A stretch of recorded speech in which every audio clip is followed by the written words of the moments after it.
meeting of the Sunderland Planning Committee. I am David Evans, Councillor, Chair of this committee. I'm obliged to inform you that this meeting is being streamlined so members of the public will be able to hear the audio of the meeting and review the papers shown on screen. Should any committee member experience technical difficulties during the meeting, please contact the designated IT officer that you've already been supplied. Everyone is requested to mute their microphones unless asked to speak. Please only use the chat function to indicate the desire to speak, but nothing else, so that it's clear who is asking to speak and the debate has to be heard by those listening on audio feed. Disclosure of pecuniary interest. This has been dealt with during the roll. Hang on, I missed a page somewhere. Members are asked to ensure that they are present throughout the meeting, as you cannot vote on items you have not heard the full debate. As chairman, I will interpret the council's existing standing orders in the light of the requirement of remote participation, with advice from the monitoring officer prior to making a ruling. At the start of the meeting, I will ask members of the committee to confirm their presence and any declarations of pecuniary interest. I will ask everyone to speak during the meeting, including members of the committee and officers, to introduce themselves each time before they speak. This is so those listening know who is speaking. The roll call disclosure of pecuniary interest. Chair David Evans, members are reminded to disclose pecuniary interest in the matter to be discussed, which is not included in the register of interest, and leave the meeting by turning off the camera and muting the microphone prior to being discussed. Chair David Evans was to read the members' names and ask them to confirm presence and confirm their interests. I'm David Evans, Chairman of this committee, Councillor for Church Stretton and Craven Arms, and I have two items to declare as I am the local member. So item number 5 and item number 9. Those are my interests as local member. David Turner, please. Thank you, Chair, and good afternoon. David Turner, member for Much Wenlock.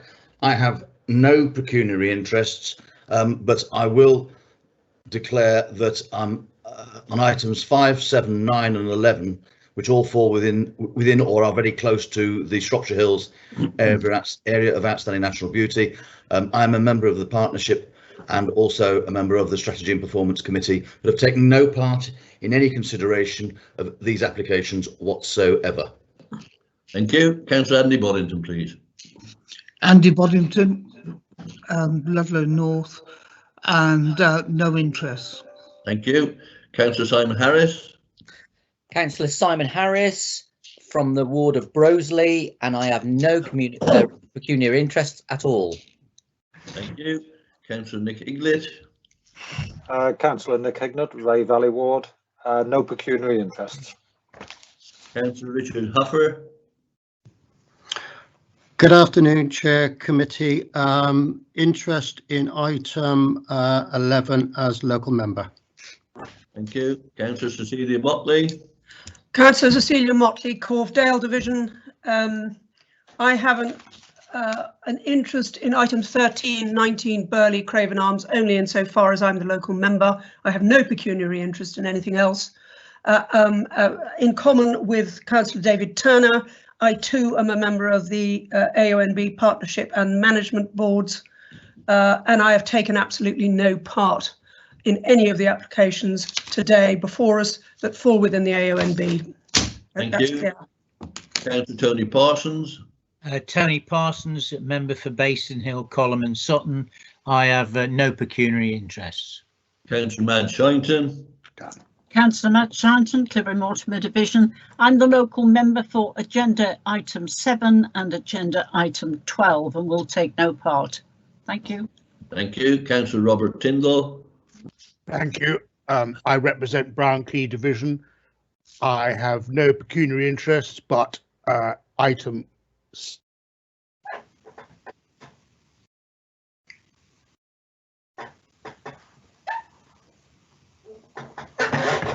Councillor Tyndall.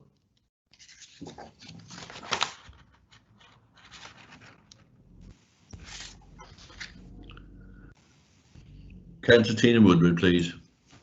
Thank you, Chairman. Councillor Tina Woodward present, Alvelin Clavely Division, no pecuniary interests. Councillor Tyndall, are you back with us? Sorry, I seem to be resurrected, and I can't remember what I was going to say. Yes, I'm a member of the AMB Partnership Board. Thank you. Councillor Turner, you wish to speak? Thank you. I realise that in listing the AMB items, I forgot a fairly salient item, and that is the fact that I'm the local member for item 10, and I will be speaking and then withdrawing from the meeting. Thank you. Chair, please, can the officers confirm their presence? Planning officers, please. Thank you, Chair. Richard Fortune, Principal Planner. Thank you. Yes, thank you, Chair. Andrew Shirakowski, Consultant Planner. And the solicitor, please. And sorry, Chair, just to confirm that I'm here. I'm not intending to speak at the moment, but just in case I need to later, it's Tim Rogers. I'm the team manager for development management. Thank you. Solicitor, please, Kim. I'm Kim Brown, solicitor. Right.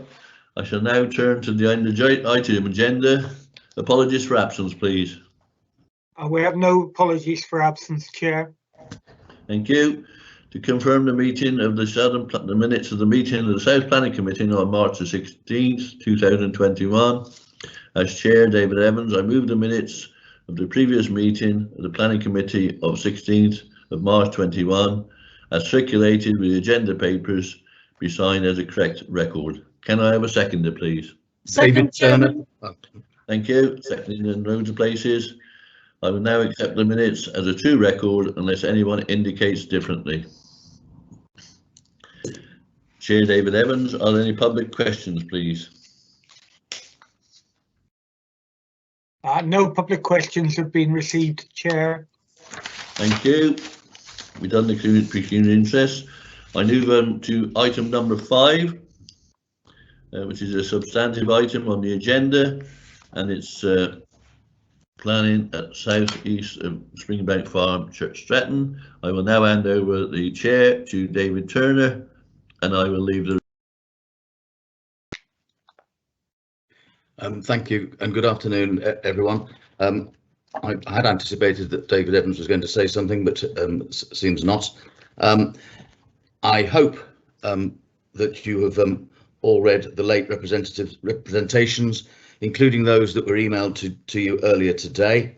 And would the planning officer in this case please introduce themselves and present the item? Thank you. Yeah, thank you, Chairman. It's Andrew Shirakowski, Consultant Planner.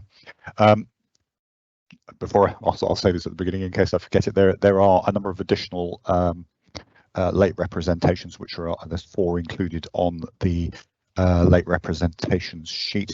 You have been copied those in full, and in addition we have 2 speaker statements. And I should also just add that I think on I think it's the late representation from the Civic Society in Church Stretton, there were a number of blank pages at the back which were left in by mistake. I confess I hadn't actually noticed that they were there, but someone did flag it up to me this morning. So if you've noticed a number of blank pages in that particular version, apologies for that. There isn't something missing. It's just that there are a number of blank pages there. Yeah, you'll recall that this application is essentially being represented to the committee. It was first presented to the committee in February, and it's come back to the committee for the reasons set out in the report. I think what I'll do, if just to give you a refresher, I'll run through the slides first, and then I'll just cover the substantive points that are in the report. I should say, Chair, we'll try and be as brief as we can in the presentations today without cutting corners, only because of the sheer number of items that there are on the agenda, because I think we're set for a very long meeting. Chair, you'll recall this was an application that came forward in February. It was at Springbank Farm, which is just to the north of Church Stretton, literally a couple of 100 metres north of the boundary of Church Stretton, which is roughly where the line on the bottom of the map that's on your screen at the moment is. And you can see there's the Church Stretton School just on the left hand side. The application is an outline application for 5 dwelling houses. If we can just move on through the slides, and forgive me if I do this fairly summarily. The application originally came in as an application for 6 houses in outline and then was subsequently reduced to 5. That was the original layout that was submitted. If we go to the next slide. Sorry, Vice Chairman, I can't see any slides. I can see you. Can you not? No, I can see all your faces. Can everyone else see the slides? Might I suggest, Councillor Tyndall, that if you'll probably see the slides in a very small box at the bottom of your screen, and if you tap on that, that should bring it up. Thank you, Councillor Turner, for your evidently very good advice. Okay, can you see them now, Councillor Tyndall? No. Not yet. I'll give you a moment. I can see them in this neck of the woods. Yes, I can as well, yeah. Yeah, I can see them. I'll press on with the description at least. So I'll try and describe things so at least Councillor Tyndall knows what's on the screen in front. I've got them now. Thank you. Okay, fine. Right. What you see on the screen in front of you now is the amended layout that was submitted, and this has five houses on it as opposed to 6. And essentially, there was 1 lot removed at the eastern end of the site, which is the right-hand side of the screen, where you can see there's a pond there, and then there was some reorientation of the houses. Access is off to the left-hand side of the screen and runs up towards the school.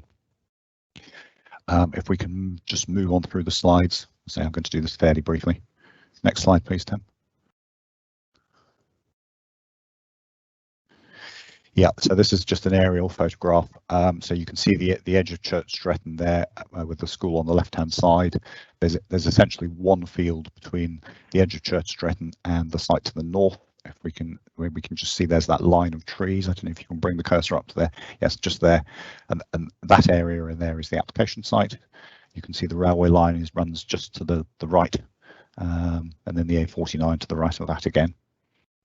Next slide, please. That's a good slide in terms of just showing how the site is slightly separated from the rest of Church Stretton. We can have the next slide, please, Tim.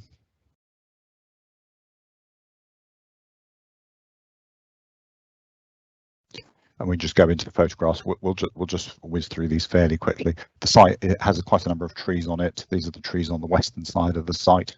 And Tim, if you can just literally scroll through these.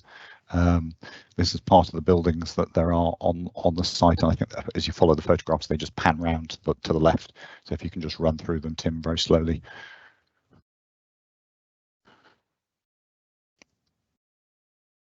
Yeah, you can see this. This is just panning around. So this is from the eastern end of the site, looking up towards the school. Actually, that's quite a good way to do it, because if you do it with just if you keep going, Tim, it gives you the panoramic effect.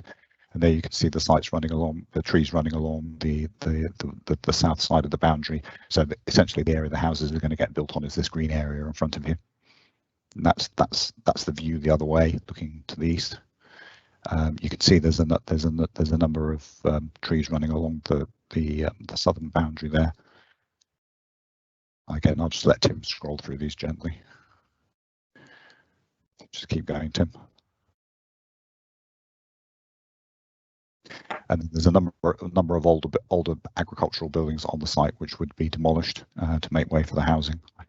I think there's a couple of more photographs. That's the view looking back across the field towards Church Stretton. So again, you can see it gives you an idea of the distance between the site and the edge of Church Stretton. And that's the new housing development on the north side of Church Stretton. I think that's the last photograph. Right. The reason why the application has come back to committee is set out in the committee report. The recommendation, and I've attached the full committee report from the February Planning Committee, so you can read that again. Hopefully you have. You've had an opportunity to do so, is because the committee decided in February to approve the application against the officer recommendation. The reasons for doing so, the ministry reason related to whether or not there was justification for approving the site as a site outside the development boundary for Church Stretton on the basis of SAMDEV policy MD3. It was decided it would be prudent to advertise the application as a departure,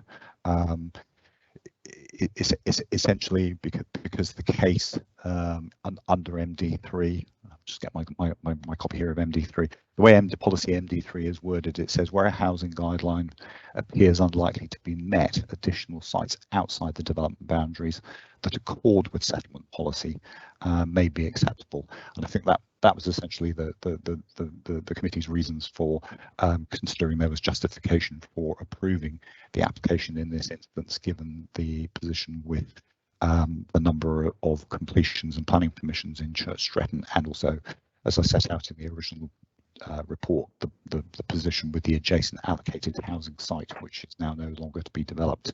The wording of the policy is a little bit ambiguous, and it's possibly not the best worded policy, because it makes reference to invoking clause 3, where it says that the proposals are in accord with settlement policy, which implies that they have to be consistent with policy, but the policy itself essentially is saying this is where you make an exception.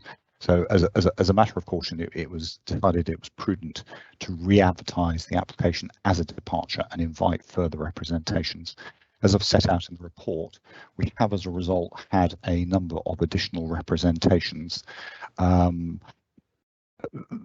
They're fairly lengthy. They largely raise procedural points. They do raise the point about not having had the opportunity to make additional comment in light of the fact that the application would be a departure, but clearly now that essentially that point has been superseded, precisely because we did do the advert and we did invite further representations. I'm not going to say too much in addition, Chair, because hopefully members have had the opportunity to read the report. You'll see there's some fairly extensive points, very largely related to the procedural aspects of the determination of the application. I won't run through them because they are set out in detail, and you do have the full copies.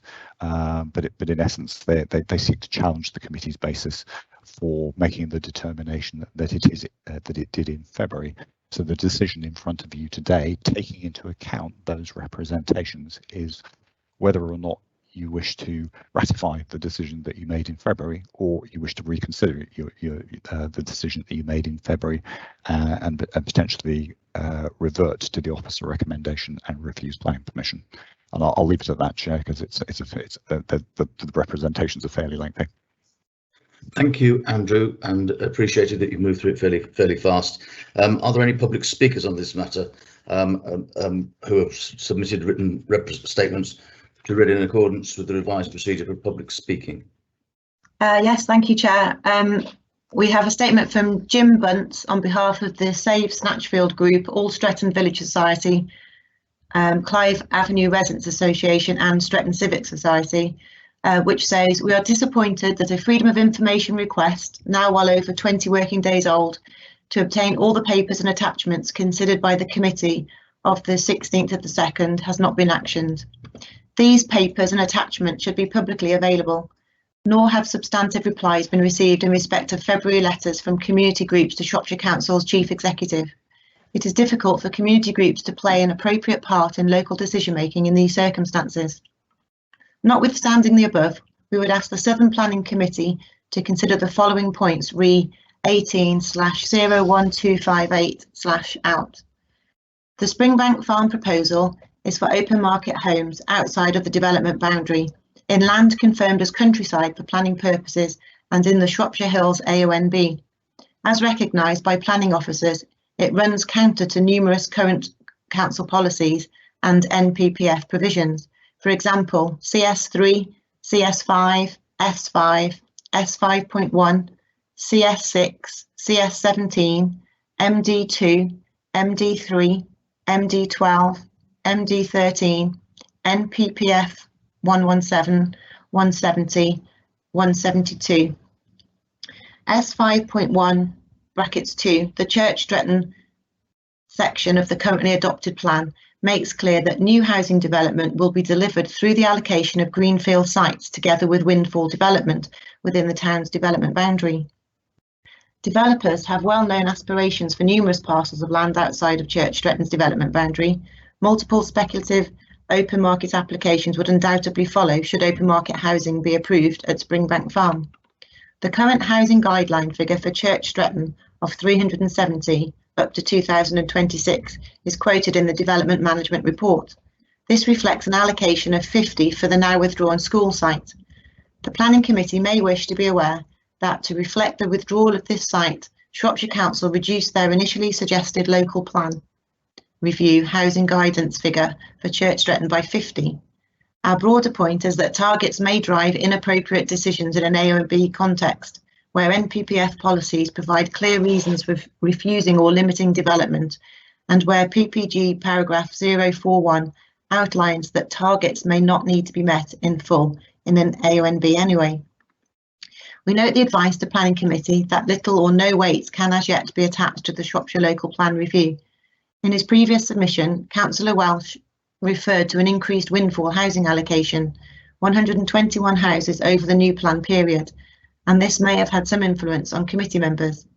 The windfall figure of 121 is a speculative figure at this stage of the emerging local plan and has been strongly challenged as unrealistic and unsound at Regulation 19 by community groups and Church Stretton Town Council. At the previous Planning Committee meeting, the statement submitted by Councillors Welsh and Evans/Chapman linked the Springbank Farm proposal to wider untested Town Council aspirations to develop outside the northern development boundary. We would stress that these aspirations have little local support. The Town Council recently approached Shropshire Council requesting that the northern development boundary be redrawn, but this approach was refused. We would ask that the Planning Committee consider the Springbank Farm application on its own merits, taking into account Shropshire Council policies, NPPF provision, the AONB context, and any precedent that refusal or acceptance may set. Next, Chair, we have Stuart Thomas, agent, on behalf of the applicant, who states, in the 3 years since the outline application was submitted in 2018, only one single letter of objection has been submitted. Neither group raised any objections to the application within that time. It seems rather odd, therefore, that they now so vehemently wish to protest against a democratic decision to approve the application and undermine the professionalism, rigour and decision-making powers of the Planning Committee. At the last meeting, councillors will have heard that the Town Council and local elected councillor were supportive of the application. That position has not changed, and I would respectfully suggest that committee give little or no weight to the 2 late letters of representation. It is perfectly acceptable and reasonable for the committee to approve the application, contrary to officer recommendation. The reasons for doing so were clearly stated at the previous meeting and can be summarised as follows. The development would be contrary to policy CS4 of the Shropshire Core Strategy 2011 and policy MD7A of the SAMDEV Plan 2015, which seek to restrict new development outside of the development boundaries.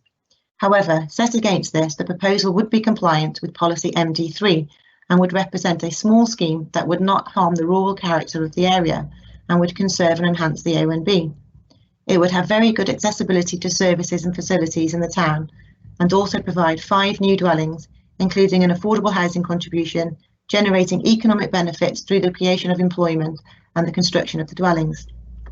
Overall, there is conflict with the locational requirements of the development plan, but no other harm would arise. Moreover, a number of benefits would be delivered. Any perceived conflict with the development plan would therefore be outweighed by other material considerations in this case. Since the last committee, we have been liaising with the Council on the Section 106 agreement, which will secure affordable housing either via on-site provision and/or a significant financial contribution. This is a significant benefit which weighs in favour of the development and reinforces compliance with policy MD3. We are also committed to delivering a high quality development which can be scrutinised by committee at reserved matter stage. We fully acknowledge the importance of the AONB, however the Council's own study identifies the site and surrounding area as having lowest landscape sensitivity, noting for this parcel of land that development could be accommodated within fields in low-lying areas where changes to landform would not be discernible, with potential to enhance and improve existing gappy hedgerows and tree cover. To conclude, I can see no reason whatsoever why the committee should not simply ratify its previous decision to approve the application. Doing so does not set any form of undesirable precedent or risk for the Council. Clear and convincing planning reasons for approval against officer recommendation have already been provided, and there are no new material planning issues raised within the letters of objection which would alter this decision. Thank you, Chair. Thank you very much, Jim. Thank you very much, Jim. And I would now ask the planning officer, Andrew Zirkowski, to clarify any points in response to those, and would you also please clarify, for the benefit of those committee members who hadn't spotted it up till now, as regards the fact that it was Church Stretton, not Craven Arms Town Council at 3.1. Yeah, yes, Chair. That's nothing more than a typo. I'm afraid it should indeed say Church Stretton. So, I won't go into detail on a number of those points there. Just 2 or 3 additional things that I'll highlight that are actually included in my report. As it happened since February, we've actually had the updated 5-year housing land supply figures, and I've set those out for you. Just in the paragraph starting at the bottom of page 9 and then on to page 10. So it does provide so we actually have bang up to date housing figures, which to a large extent reiterate the figures from last year. There's 1 or 2 additional completions and planning permissions that have been added to that total. One thing we need to be slightly careful about, there were comments made there in relation to what's currently being proposed in the local plan review. As I've set out in the original report, and I think that's restated again in the current report, at this point in time, the amount of the degree of weight that you can attach to the local plan review is extremely limited. Government advice is very clear that until a local plan has been through examination, the weight that you can attach to it has to be very limited, because you don't know what the outcome is going to be of that examination, and what may be in there now is not what may be in it after the examination, and once the conclusions of the inspector's examination are actually published and taken into account. So there's very little weight at this stage that can be attached to the emerging local plan, other than as I think I said in the original report, that it can give you an idea of what the direction of travel is. Just the other point I pick up, and again I've set this out in the report, is in relation to the location of the site in the AONB, and again I've set this out on page 10 for you, precisely because one of the issues that was raised in the representations, you'll see the reference to the Waverley case, which is a recent case, which clarified the degree of weight that should be given to protection of the AONB, and in particular it makes reference to paragraph 172 of the MPPF, which essentially says that, I'll read it to you, it says great weight should be given to conserving and enhancing landscape and scenic beauty in areas of outstanding natural beauty, and they should be attributed the highest value of protection in relation to these issues. In essence, what it's saying is, there is significant weight, very significant weight, great weight, to be given to protection of the AONB, and the Waverley case in particular pointed out that if it's deemed appropriate, then that can essentially provide a reason for justification in its own right. So, and I've set that out in the report. I think apart from that, Chair, I won't say anything else. You have the full details of the letters that are that have been submitted. I thought it was just easier if members had the opportunity to see them in full, rather than trying to write out pages and pages of repetition for you in the report. I'm sorry, there's a degree of that, but I thought it was better if you actually see the points that have been made. But as I say, the remaining points are largely procedural. So I won't say any more than that, but obviously if members have issues and questions they want to raise, then I'll do what I can to respond to those. Thank you, Andrew. I'm now going to ask members of the committee for their comments. Would you please indicate in the chat function if you wish to speak, but put nothing else in the chat function, please, because it's going to be difficult enough to manage. So we have a question from Councillor Simon Harris, and can I, before I start, and this isn't directed at you, Councillor Harris, we gave this a very full airing in February. We've got a very long agenda. We don't want any repetition by anybody, please. That includes me. And we want to, get ourselves in a position where people are ready to take a vote fairly soon. So, Councillor Harris, you have the floor. Thank you, Chair. Yes, you may say that, but at the end of the day, this is a planning committee, and we need to make sure that we get all the information right all the time. Thank you for your concern. On that note, Andrew, is the town council still standing by their words from last time? In one word, yes, that is the case. They've reiterated their previous comment. Thank you. Thank you. Do we have any further comments from members of the committee? Councillor Boddington, and then Councillor Parsons. Councillor Boddington first. Thank you, Chair. I am concerned about this application, as I was last time, that we are developing in a way that will eventually join up Church Stretton and North Stretton. And although it's argued there is a shortage of housing supply against targets not yet agreed for Church Stretton, I don't think we should do ad hoc planning. It never works. We need coherent planning. It should be down to the Town Council and Shropshire Council to put forward a coherent plan for the needed homes for Church Stretton. On that basis, and that this is in the ANOB, and that it is against current policies, I will be voting for the officer's recommendation. Thank you, Councillor Boddington. Councillor Parsons, please. I don't think I really need to add in anything more. Keep this nice and short. I agree with Councillor Boddington's comments. Thank you very much. I don't think there's any need for the planning officer to come back again, because I don't think we've had anything fresh there. In that case, could somebody make a proposal, please, if there are no further comments from the committee?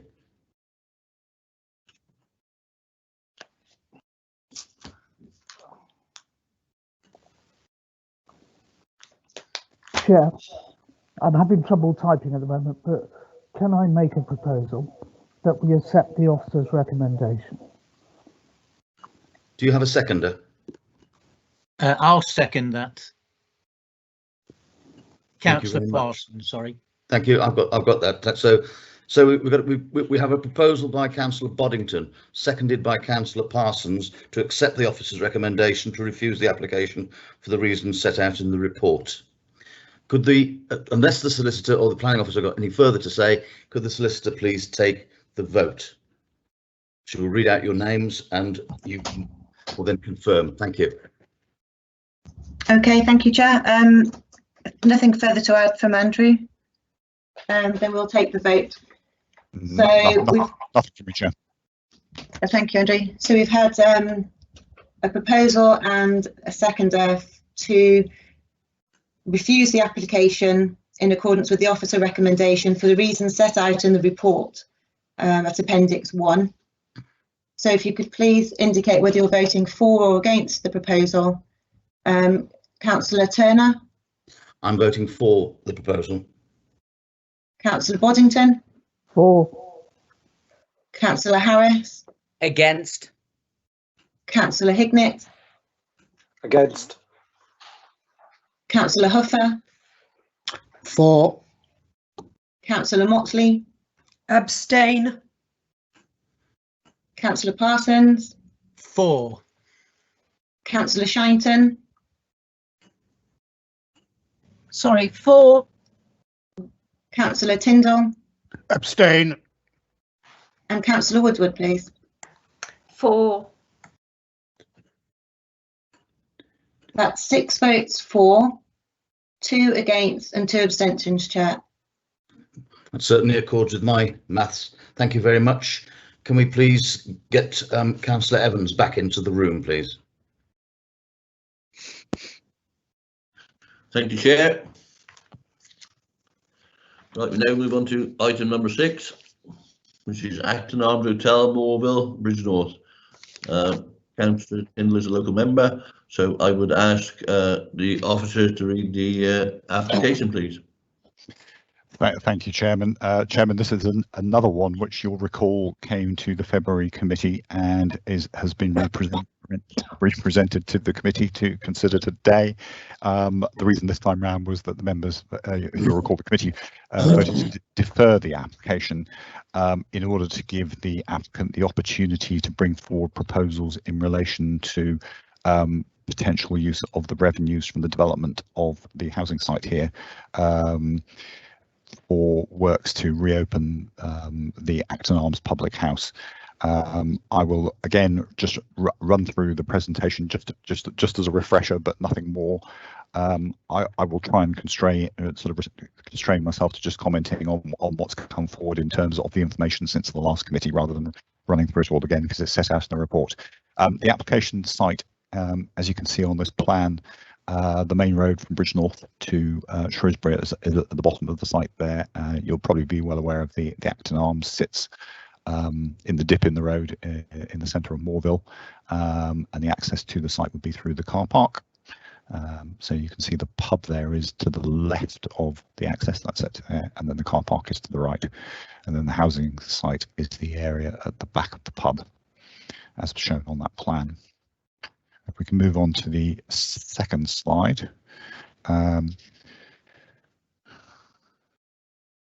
you go on to the next slide, please. The application now is for 3 houses, and only essentially covers part of that area at the back of the pub. I think this is on the next slide, that the proposal as it originally was for 6 houses, but it's been reduced. If we can just go forward to the next slide, Tim, I think it shows there's the original scheme. So you can see it covered a larger area. There were issues in relation to flood risk, because you've got a watercourse to the right hand side of the site, which is part of the reason for amending the application, but it's been reduced from 6 down to 3. But that's really just for information in terms of being aware of how the application developed during the determination period. If we can move on to the next slide, please.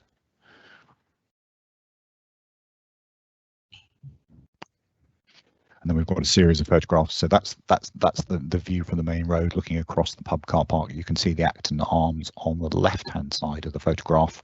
You can actually just see the point of access there right at the left-hand side of the photograph. So the access would be there through the car park, and then literally go straight through the car park, yes, roughly to where the cursor is now, and then into the site which sits behind the pub. You can see there are a number of trees on the site, including one, I think it's a large sycamore tree, I think it is from memory, that's in the middle of the site. If we just can run through the photographs fairly briefly.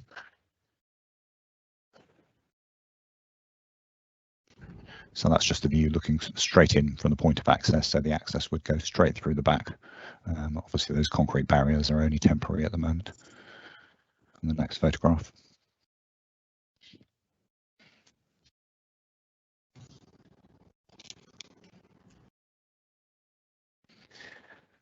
So this is if you go straight through the car park, this is the area that's essentially to the right at the back, which formed part of the original application, and now the main part of the substantive application that's remaining for the 3 houses is actually just to the left of this photograph. But you'll see there's the trees just on the left hand side, and then this is looking into the main part of the site itself. It's not in particularly good condition at the moment. Obviously the pub's now been shut for a while, and the area at the back of the pub has become rather overgrown and unkempt when you go there. If we can just scroll through these photographs, it'll give you an idea of the site at the moment. Just scroll through them slowly, Tim. So that's the view from the back of the site looking towards the pub. You can see the pub there on the left hand side. That's the view the other way, looking from the pub back towards the back of the site. So it sort of gives you a flavour of what it's like at the moment. And the next slide, and that's the end, right? So the position is that at the committee in February, the decision was to defer it. The reason for doing so was because the proposal was put forward by the applicant shortly before the committee of looking at using the receipts from the development of the site to essentially fund the works to reopen the pub. If you look on page 46 of the report, there's the details there in terms of what's been submitted with the application. So we've got an estimate for how the funding would be used through the sale of the land. So there's a figure provided for the likely receipts, a schedule for the works that are actually involved in bringing the pub back up to standard in terms of the works required. And then details of how those funds would be held. And there's also a draft section 106 agreement has been submitted. There's a little bit further, there's a little bit more detail on, if I can find the page. Just right towards the end of the report. Yes, it's the last section in the report. So if you go on to page 65, I think it is, yeah. And then on paragraph 6.8.5, it actually gives you some idea of the figures. So it's suggesting the available money is potentially up to £191,000, and the cost of the works would be in the region of 130,000, which would leave a balance of 61,000. And the proposal is to use that balance of 61,000 as a rent subsidy for the first 5 years of the pub being reopened. The recommendation in the report remains one of refusal. Essentially, the reasons why are set out in the report in the preceding paragraph on the top of page 65 is that it fails on 2 grounds. One, that there's no necessity for the section 106 agreement that's proposed, and 2, it wouldn't be directly related to the development. And the reason that may seem like a strange thing to say, but you need to bear in mind that this is purely an application for development of three houses, not an application related to the pub itself. And the substantive case in terms of the consideration of whether or not to grant planning permission for the 3 houses, as it was discussed last time, was that because of the current figure for the number of houses that have actually got planning permission and the number of houses that have been built in the cluster that Warville forms part of is already well in excess of the housing guideline figure. That there's not a substantive case for justifying the grant of planning permission in this case. Hence the reason for refusal. The proposal that's put forward here, it raises some difficult issues in some respects, because clearly I think many of us live in communities where our pubs have shut down, and we'd like to see them reopened again.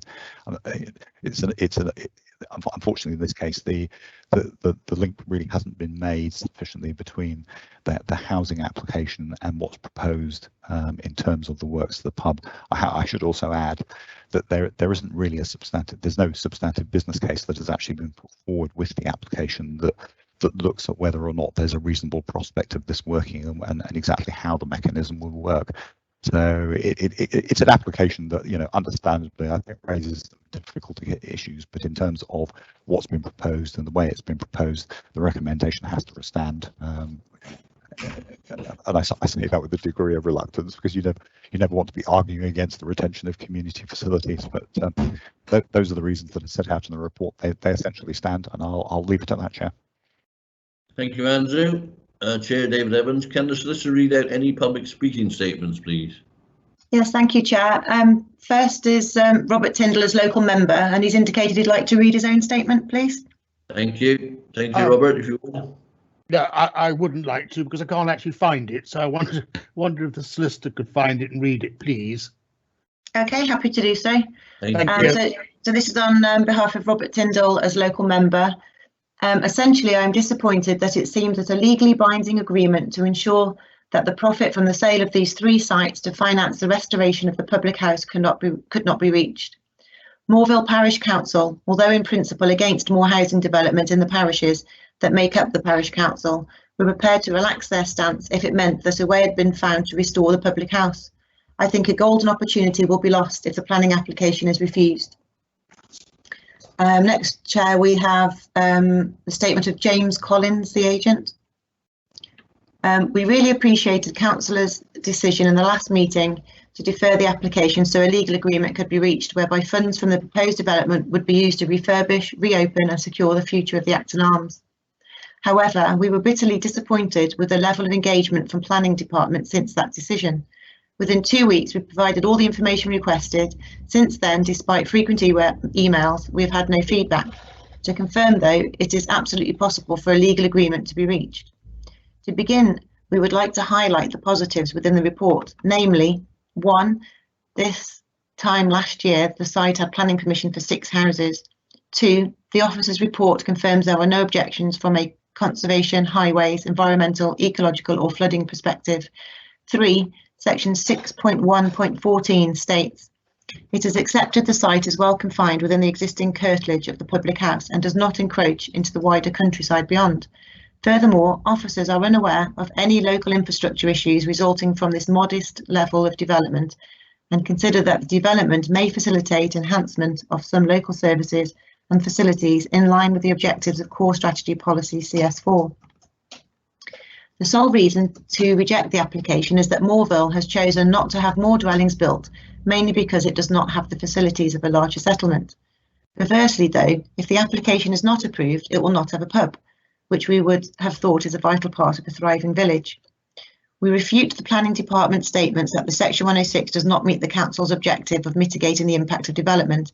The only negative impact in the report is the addition of 3 homes to the housing stock. There is no other stated negative impact at all from the scheme, thus the negative impact is relatively minor. The refurbishment and reopening of the pub will provide a clear benefit to the community, as without it the village loses an important social and economic resource. It needs to be noted that it has been closed for over 2 years, so this proposal is the only opportunity for it to reopen. Furthermore, the report states in 6.8.6 that SC Legal Services have confirmed that the terms put forward in the draft Section 106 submitted are insufficient, as currently drafted, to bind the monies to the public house, as the obligation would need to prevent development occupation of the new dwellings until the works had been carried out to the pub, and that such an obligation is likely to make the development unattractive to potential developers. Had the LPA responded to our numerous requests to engage, they would have known there would be another legal agreement between ourselves and the developer, whereby we are legally obliged to undertake the refurbishment within 2 weeks of the completed sale of land. Thus, there would be no reason for it to be unattractive to developers. We do whatever is requested in order to get the pub reopened. The only thing stopping this is a lack of will to engage on the part of the LPA. We would respectfully request that councillors approve this application and instruct the legal department to engage to ensure a satisfactory agreement is concluded. And that's it for the speakers, Chair. Thank you, Kim. David Evans, Chair. Does the planning officer wish to clarify any points to the response? Yes, thank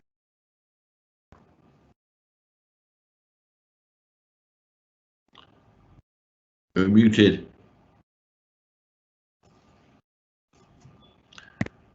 Apologies, Chair. I pressed the mute button twice by accident. Yes, just one point I'd make, Chairman. There's reference there about the Section 106 agreement essentially mitigating the impact of the development. The point here is that the Section 106 agreement is required in relation to securing the financial provision that would link the housing development to the pub. In itself, it doesn't offer any mitigation insofar as the substantive issue here in terms of the application before you is whether or not the proposal is compliant with policy in relation to housing development in the cluster, and the argument there is set out in some detail in the report, and the 106 agreement doesn't address that point. It's not concerned with that point. It's concerned with securing the financial contribution. So the suggestion that there's mitigation provided, it's simply not an applicable comment here, because that's not the purpose of the 106 and it's not the purpose of the financial contribution. Thank you, Andrew. Chair David Evans. Members of the committee, can you comment, please? The solicitor indicate who will speak next. So speak in turn as invited to do so, please. So Kim. Yes, thank you, Chair. Councillor Shinton's indicated she'd like to speak, please. Councillor Shinton, please. Thank you very much, Councillor Shinton, Clipper Mortimer Division.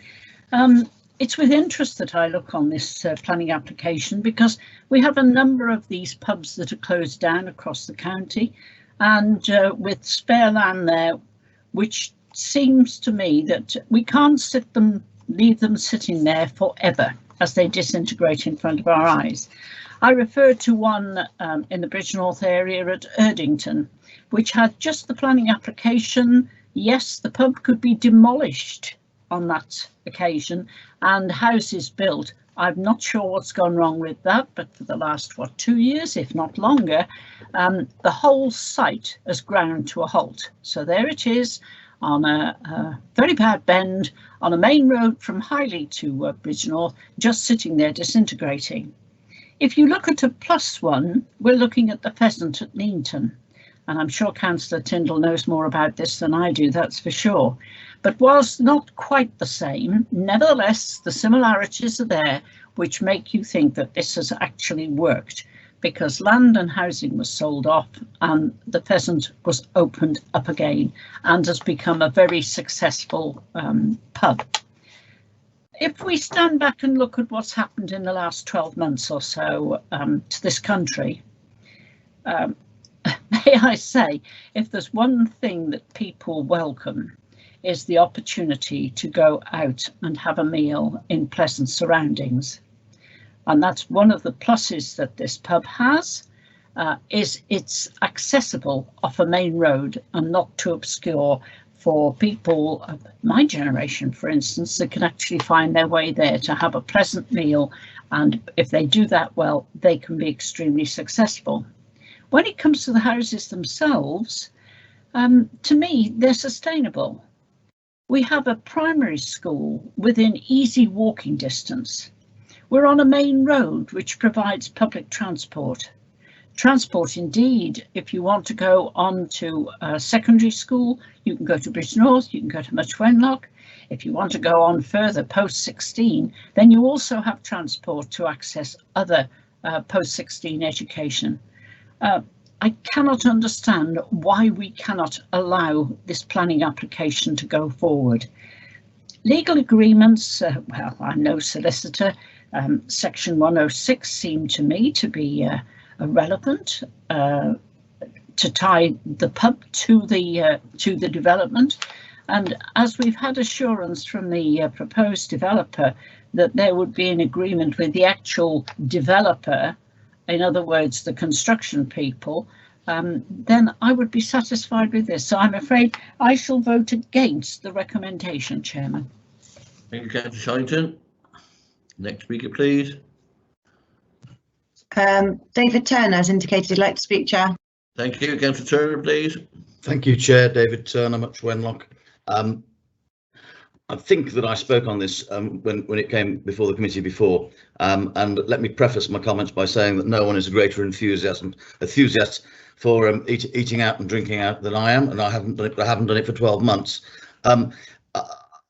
I understand the point that Councillor Shynton's trying to make regarding the attractiveness of going out for a meal, and there is going to be great demand over these next few weeks and months. However, we need to bear in mind the location of the Acton Arms and its history.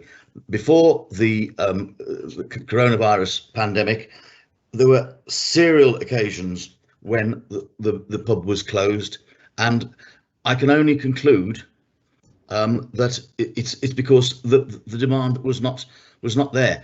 If the demand had been there would have been money available to invest in it and to promote it still further. You can't buck the market. I think that there will be, regrettably, and I do really mean this very seriously, with the deepest regret, there will be some pubs that will never open again, in the same way that there will be some shops, independent and multiple shops, that will never open again. And I think that whilst I understand the efforts that have been made to try and link the development of the houses and the profit therefrom to the development of the pub, I don't see that it can work for all the reasons set out by the planning officer. And on that basis, Chair, I'm prepared to propose that the planning officer's recommendation to refuse the application be made. Thank you. Thank you, Councillor Turner. Next speaker, please. Next indicated they wish to speak is Andy Boddington, Chair. Councillor Andy Boddington, please. Thank you, Chair. I find myself disagreeing sharply with David Turner. We're faced with a choice here that the site already got permission for housing, whether that's expired. It's likely to get permission for housing again. If we refuse this, we end up with housing and no pub. You must do something with this building. It's huge, it's big. So some years since I've been into that pub, but nevertheless it's a big building. I reckon you could make 3 or 4 houses out of it, which sort of comes to the same number we're talking about at the moment. But you don't get the chance of a pub. Now pubs, and where I really disagree with Councillor Turner, is pubs, like any establishment, is not about the lack of custom, it's about lack of management. And a well-managed pub, even in this location, which has quite a lot of people around it, and is near to Bridgnorth and Much Wenlock, that can really succeed. It just needs to be managed well. After all, How does Neaton work, which Councillor Shinton raised earlier? How does that work when basically it's in the middle of nowhere? But, you know, when we've gone there, it's always been busy, always been popular. And that shows how you could take a pub that was run down and it eventually closed and you can turn it around. I think we should approve this, subject to a legal agreement, or getting the legal agreement sorted out. This is very complicated, obviously, from what Andrew was saying before. And we need to get those legal agreements sorted out.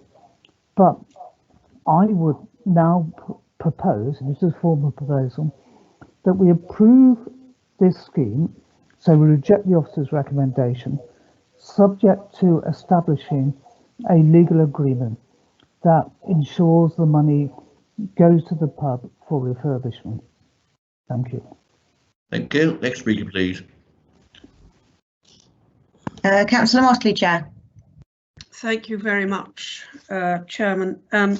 This is a difficult one. I have considerable sympathy with Moorville over the loss of the Acton Arms. I've suffered pub losses in my area. It is a very painful process. But I think the problem that we've got here is that if we take, for example, the situation with regards to the pheasant at Neaton, that needed a huge effort by an awful lot of people to get that pub going again. It needed a real community effort. It needed a very good communication with the housing association with regards to the housing that enabled the saving of the pheasant. And it was a real community effort, and it still is. The Acton Arms, I don't think, is going to be saved in isolation. And my fear about this is the actual ability of developing the houses to actually be fed into the Acton Arms and into the refurbishment of the pub. This pub's been closed for 2 years. It will be deteriorating perforce. They always do. And it's going to cost a lot of money to keep it going because it's a big pub.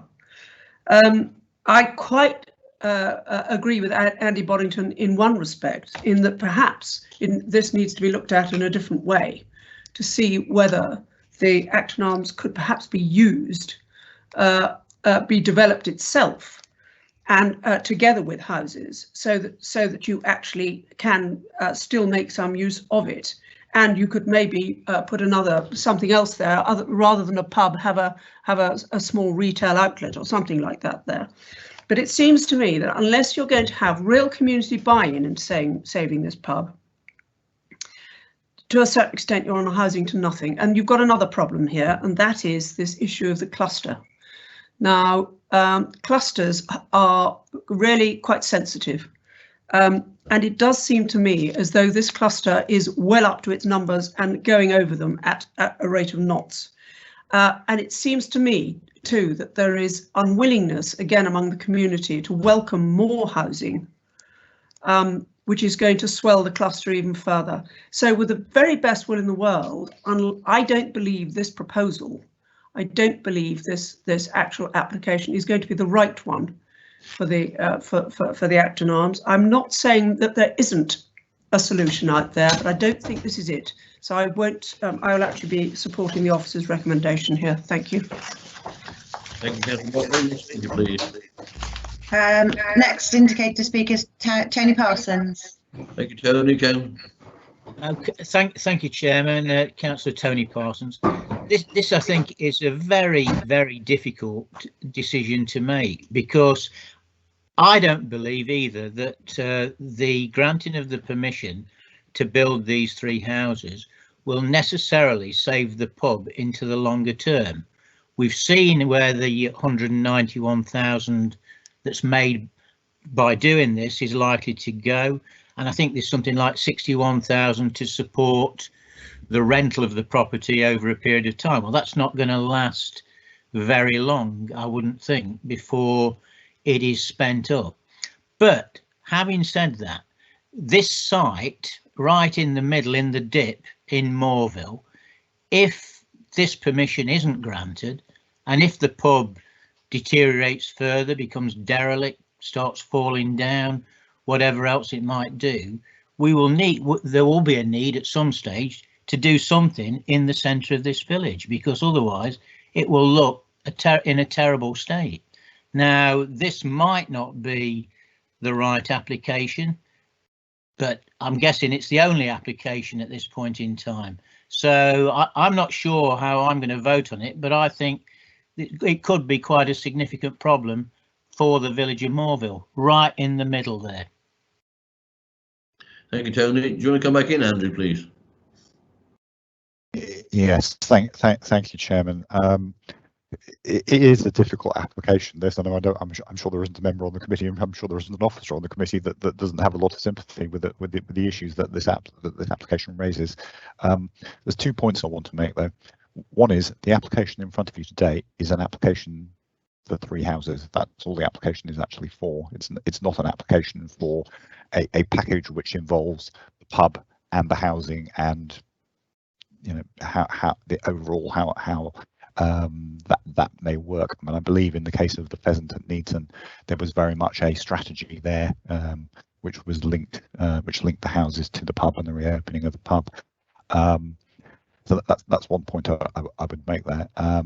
The other point that we've had here that I'd just like to restate is that what we haven't had with this application is any kind of coherent business case which actually demonstrates that there is a prospect of the pub working financially. We've had a proposal in terms of what revenue will be raised from the housing development and how that will be used, but there's absolutely nothing submitted with the application that suggests that there is a business strategy that could work here. I mean, I think 2 or 3 of the members have made the point.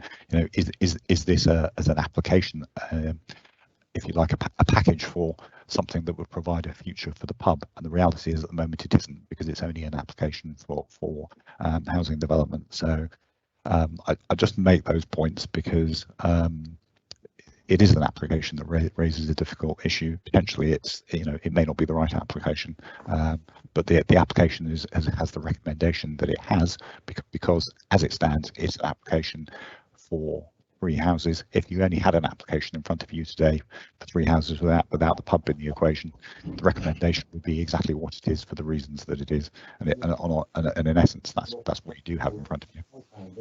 Okay, thank you, Chairman. Yep. I believe Councillor Boddington wants to come back and speak. Thank you, Chair. We are clearly in a difficult position on this one, and I'd seek advice from Andrew on whether it's possible to go back and renegotiate, because we heard from the agent earlier that he said there were not enough discussions that have taken place and they could have done a deal, and that would have answered many of our questions. Now, I don't know whether that's the case or not, but I just asked the open question: is there a case for yet another deferral? And okay, we don't like 2 deferrals, we generally don't like 1 deferral, but this may be such a difficult case that we ask for officers to go back and negotiate, because I think we need to get it right. If we can save a pub, that is good, is what we should be doing in terms of sustainable communities. And so, yeah, over to Andrew, I think, on commenting on whether we can go further or whether we must decide to approve or reject at this stage. Thank you, Councillor Boddington. Next speaker, please. Councillor Harris. Councillor Simon Harris, please. Right, sorry. Okay, yeah, I hear what Andy Boddington says, and I concur. I mean, to be honest, I've been to this pub a number of times, even played there with my band, and I know it's out in the open. I've known that some of the landlords over the years, and I understand how David Turner feels about it, with the loss of some and the gain of others. But if we could get the agreement sorted out between the developer to protect the pub, then and actually give them enough time. I heard what Andy says about we don't usually do it twice. Well, I'm going to propose that we defer this to get it done twice. So that's what I am now proposing, that we defer this item to allow the developer to actually put the agreement in place to protect that public house. Thank you, Councillor Harris. I'll second that, Chairman. Councillor Shinton, Clipper Water Division.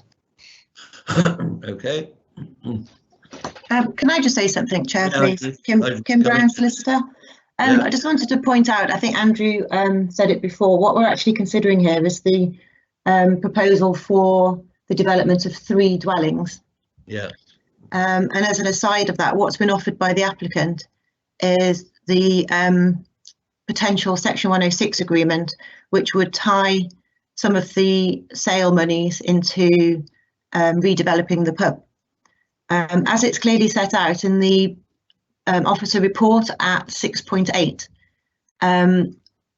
the officers are of the opinion that a Section 106 agreement would not meet the 3 tests of being necessary to the development, directly related to the development, or fairly and reasonably related to the scale and kind of the development, such that we could not insist on a Section 106 agreement in order to make that development acceptable. Okay, thank you. Andrew, do you want to come back there? Yes, thank you, Chair. I'm probably only going to reiterate what Kim has said. I mean, she's essentially right. Hello. Hello. Can you hear me? Yeah. All right. Yeah, Chair. I will just comment on that, but albeit I'll probably just reiterate what Kim has said. Essentially, there is an important legal point there about the circumstances in which you can use a Section 106 agreement, as I've set out in the report, and at the moment, the application would fail in terms of those tests, and I think that's particularly Kim's concern. And the reason why that happens in this particular instance is because it is only an application for 3 houses. It's not an application for a package as a whole involving the pub. If that had been part of the application, we might be legally in a different position, because then the need for the Section 106 agreement would be directly linked to the development for which the application has been put forward. But that's not what's happened in this particular case, and that does raise a legal difficulty for us. Thank you. Any other comments, please? We do. Chair, if I might just, David Turner, Much Wenlock, just to remind you that I have got made a proposal to go with the officer recommendation. I haven't got a seconder at the moment, but wouldn't want you to lose sight of that. Then I will second that on the basis that a refusal would help the developer come back to us. You come back on that, Kim. Is that legally binding? In that, if you want to second Councillor Turner's proposal, does that mean you're withdrawing your proposal for deferral? It does, yes. Okay. In that case, Chair, my explanation for that is I can understand fully how this is worded from the start, with the only thing on the table is to build 3 houses. If the proposal had come with some sort of binding agreement, then yes, we would be in a different position, but we're not. I am now sat here seconding in for the refusal of it, hopefully urging the developer to renegotiate or start better negotiations with Shropshire Council, with a view to bring in a new proposal forward with a link to support the public house. Can we do that, Kim? Yeah, if that's what Councillor Harris wants to do, then he's quite okay to withdraw his deferral proposal and to second Councillor Turner's. Yeah, that's what I want to do. Okay, that's fine. Right. Any more debate, please, before I put it to the vote? Right, we have a proposal by David Turner and a seconder by Simon Harris to defer the application to, sorry? My apologies, Chair. I heard Madge Shinton saying that she'd take over the proposal defer, Sorry. and I wondered whether she could confirm whether she said that. Could you come back with him, Madge? I'm sorry, Chairman, I couldn't understand what Councillor No, I Boddington said. Could he speak more clearly, please? My apologies. I thought I heard you saying that you were going to take over the proposal to defer. No, you misheard there. When Councillor Harris withdrew, I said I will also withdraw. Thank you for that clarification. Okay. Right, we have a proposal on the table by Councillor Turner, seconded by Councillor Harris, to refuse the application to give, and that's it basically on the houses. So could Kim take the vote, please?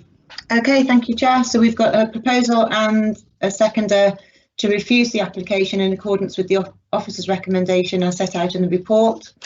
If I can just run through members to see how they vote. If you could please indicate whether you vote for or against the proposal, please. Councillor Evans? For. Councillor Turner? For. Councillor Boddington? Against. Councillor Harris? For. Councillor Hignett? For. Councillor Huffer? Abstain. Councillor Motley? For. Councillor Parsons? Abstain. Councillor Shinton? Against. And Councillor Woodward? For. So we've got 6 for the proposal, 2 against and 2 abstentions. The proposal is carried. Thank you.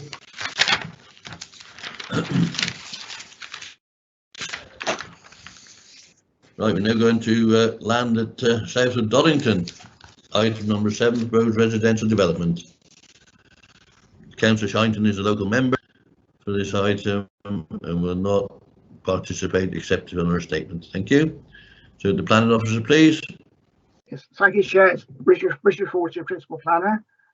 Just draw members' attention to the additional representation sheet and the comments from the ward member and the parish council thereon. This application was first considered at the March 2020 site planning committee meeting, where the decision was made to defer it in order to carry out a city site visit. As you're aware, shortly after that, we had the first national COVID lockdown, and it still remains uncertain as to when we may be able to resume doing the site visits. So, essentially, with the experience members have gained over the last month since June of having virtual meetings, and with the passage of time, it's now being brought to committee with some additional photographs of the site to see if this will now provide a basis for members to be able to make their decision on the application. If I just run through the slides that we have before us, this essentially shows this site in question from the 2 houses. The land immediately to the sort of northeast of the red line, we can see the access road that comes in off the lane, but in the area sort of just to the south of that and northeast of this site, that is the location where there are 2 dwellings which the committee approved at the meeting in July 2019, and those now are under construction. So that's just to give the context of the site. Can we have the next slide, please?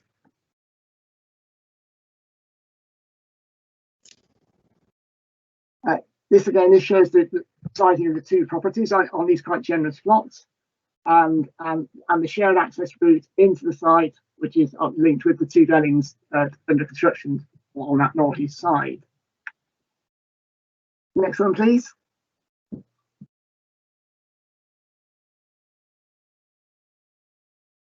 This shows the sort of very contemporary style of dwellings.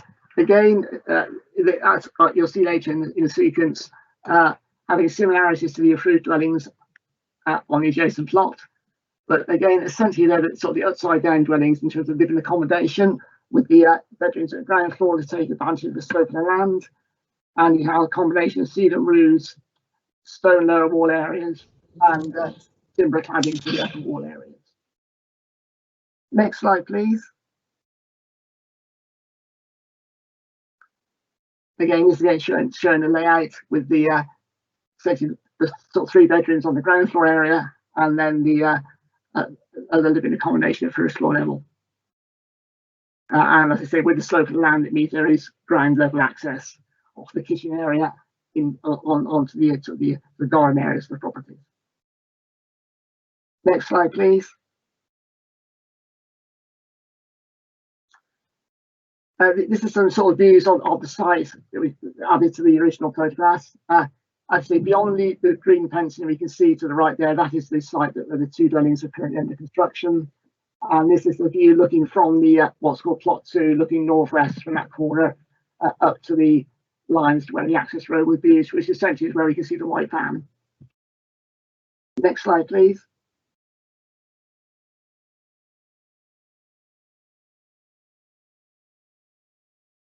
Right, then this again is showing essentially the lower southwestern site. We're in the position of the plot 2, which is the sort of eastern of the 2 dwellings, looking west towards where plot 1 would be, and that's also you can see existing properties that are beyond that point. Next one, please. And then this is the view again from sort of the back end of that lower plot, looking across in northeasterly direction, and we can again see the development that's underway of the 2 houses on that far edge. Next slide, please.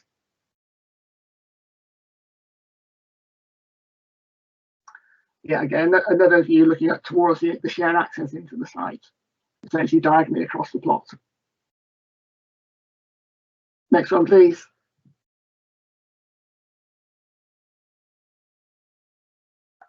Again, this is again a view that we've taken that is from the entrance point into the site, and this shows again the fallen land which we exploited by the design of the dwellings in terms of their levels. And to the left on the screen, we can see again the existing building spot for 2 dwellings. Next one, please.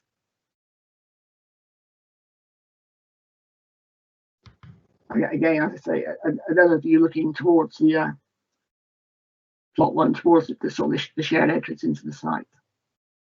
Next slide, please.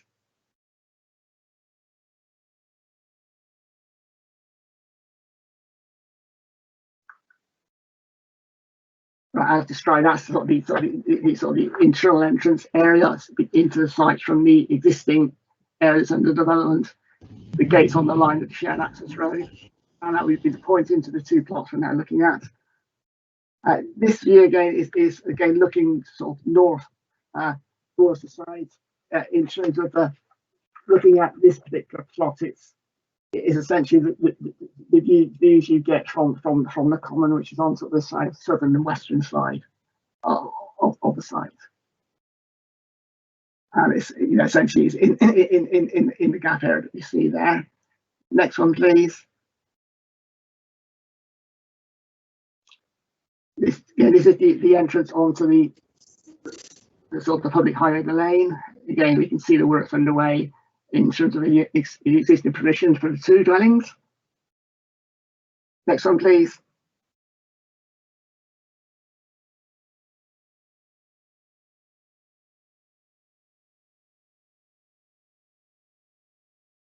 Another view of the entrance onto the actual lane, looking up towards the A4117. Next slide, please.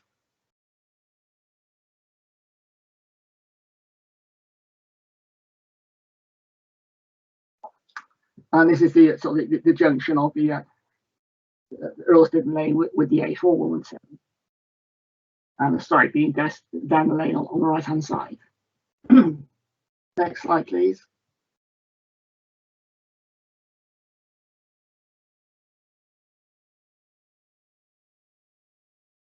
Yeah, this again is a view from the land to the side of the site, looking across the sort of the hedgerow. We can see that sort of is the site boundary, and the field area beyond that. The house we can see then is on the sort of beyond the northern edge of the site. Next slide, please. And again, another view of this, the main road, essentially looking towards Cleary Mortimer from the junction that emerges onto that road. Next one, please. And that's again the sort of view toward in the other direction towards Ski Hill. Next slide, please. These are some views that were from the previous in March 2020, just within the site photographs at that time. So I won't run through those because they do sort of duplicate some of the others. Right, next one, please.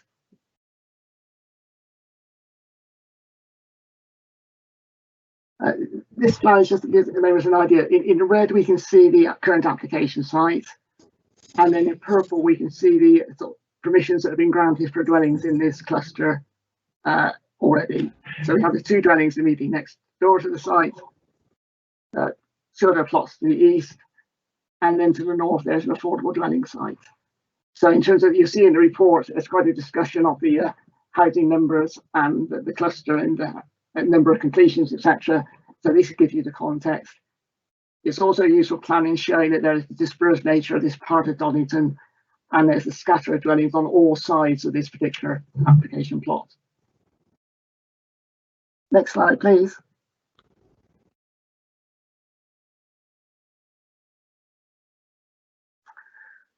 Yeah, just for members' reference, this is the scheme on the adjacent land to the northeast side in our current plot. This shows the footprint of the 2 dwellings there. Next slide, please. And this shows their racial treatment, again with a similar sort of monopitch cedar roof form. And as I say, these are the designs that the committee did approve at their July 2019 meeting for that site. Next slide, please.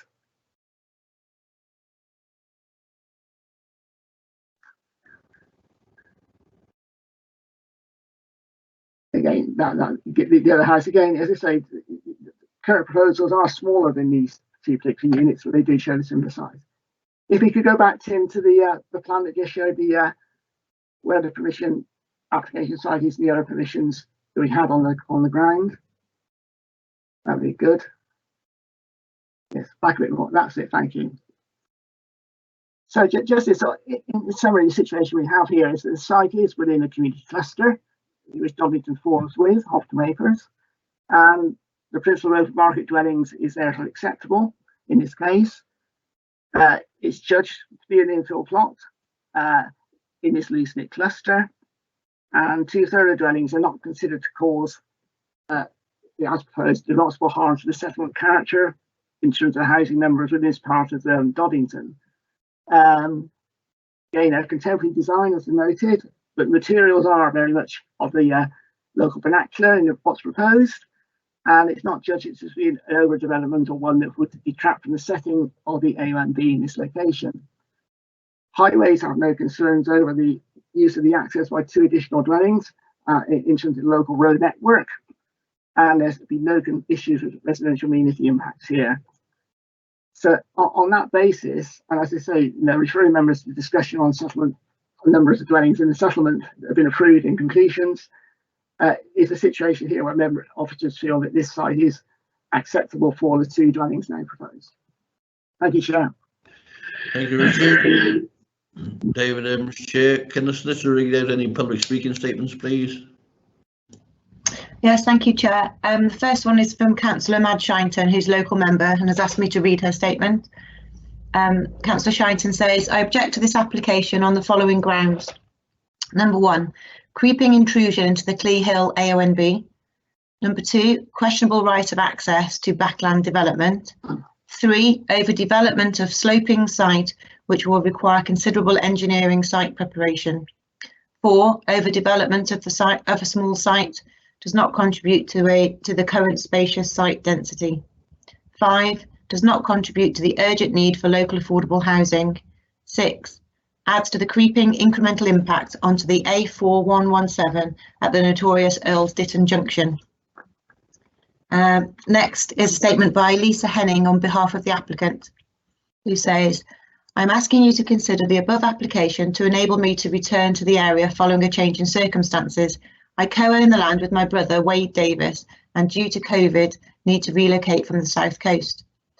I have noted the objections made and would like to reassure you that the application is for smaller dwellings than previously permitted by yourselves for the adjoining plot 1805739 full. To answer the 6 objections made by Mad Shinton, please see my thoughts below. 1. The area around this plot is A, O and B. However, this plot does not fall into the A and B. 2. There is no concerns regarding any access as it is covered in all legal documents. 3. The neighbouring plot 1805739 full has been granted and works begun with the same conditions. 4. The site is approximately 1 acre, giving each property half an acre of land, which we believe will allow it to remain spacious. The neighbouring plot has had houses granted which are considerably larger than our application. 5. Taking into account the objections given, if we were to submit for more housing to include affordable homes, it would only increase the strength of the objections 1 to 6, excluding 5. The application is for 2 private dwellings. 6. I appreciate this point. However, we still own the land and can carry the same traffic to and from the land with or without the dwellings. Therefore, there is no additional risk.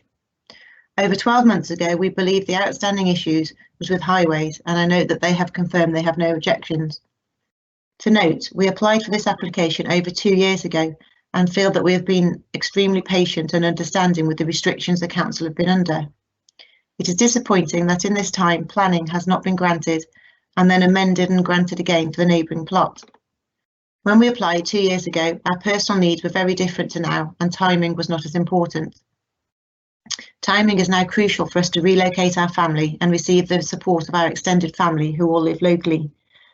I will ensure any works undertaken are done with the utmost respect for both the surrounding residents and the area. Having lived in Cleobury Mortimer throughout my childhood, I appreciate the local areas, hence why it's our choice to return. Many thanks in advance. And that's it for this item. Thank you, Chair. Thank you, David Davis, Chair. Does the planning officer wish to add any comments, please? Thank you, Chair. It's Richard Fortune, Principal Planner. I've nothing further to add to those comments. Thank you. Thank you. Right, David Evans, Chair. I will now ask the committee for comments, please, and the solicitor will indicate who wants to speak next. Thank you. Right, who wants to speak to start with? I have no indications at the moment, Chair. Right, no indications to speak. I'm willing to make a proposal from the chair that we go along with the officer's recommendation. Could I have a seconder, please? Yeah, go on then, David. I'll second that. Okay, so we have a proposal and a seconder. Anybody wish to add anything or wish to speak? Can I just say something? Yeah. I'm abstaining because I had to absent myself during the discussion for reasons which you will know about. Okay, Richard, do you wish to clarify anything else now, or are you happy with everything? No, happy, Chair, in terms of the report setting out the recommendation and the conditions that would be appropriate here. Kim, the solicitor, do you wish to add anything? Nothing further to add, Chair. Okay, therefore, we have a proposal and a seconder. Could I ask you to take the votes, please? Thank you. Yes, we've got a proposal and a seconder to grant permission in accordance with the officer's recommendation set out in the report. If I can just remind committee that only those present for the whole of the item can vote, and Councillor Tyndall's just confirmed he wasn't present, so he won't be taking part in the vote. So if I could please ask you to indicate whether you're voting for or against the proposal. Councillor Evans? For. Councillor Turner? For. Councillor Boddington? For. Councillor Harris? For. Councillor Hignett? For. Councillor Huffer? For. Councillor Motley? For. Councillor Parsons? For. And Councillor Woodward? Against. So that's 8 votes for, Chair, and 1 against. That is carried with the officer's recommendation. Thank you. We'll take the next item on the agenda, which is Middleton Mill, Neaton, Bridge North. Chairman, can I just say one very small thing about this item, because I'm the ward member and I won't be speaking at all. It's just to say that, excuse me, on the map, up front of the agenda item 8, it says it's Middleton Hall to the right-hand side of the proposed site. It's not a hall, it's the mill. I don't know how that typo arrived, but I don't want anybody to think that there's a great big hall there. There's just the converted mill. Thank you. Okay. Thank you. After this application, we'll take a comfort break for 5 minutes. So, Richard, and officer, please read the report. Thank you, Chair. Richard Fortin, Principal Planner. I just want to draw members' attention to the update sheet and the amended recommendation on that in relation to the fact that an affordable housing contribution would be due in the event of a recommendation to approve, due to the size of the application site here being a factor that triggers that requirement. That means our development plan policies are still engaged for a single dwelling, whereas normally, in most situations today, we cannot do that because of the MPPS. So that is the correction to the main text of the report. This is an interesting application, as it's one that's under this paragraph 79E of the National Planning Policy Framework, which is one where it relates to design, where obviously in the countryside there is strict control over market dwellings.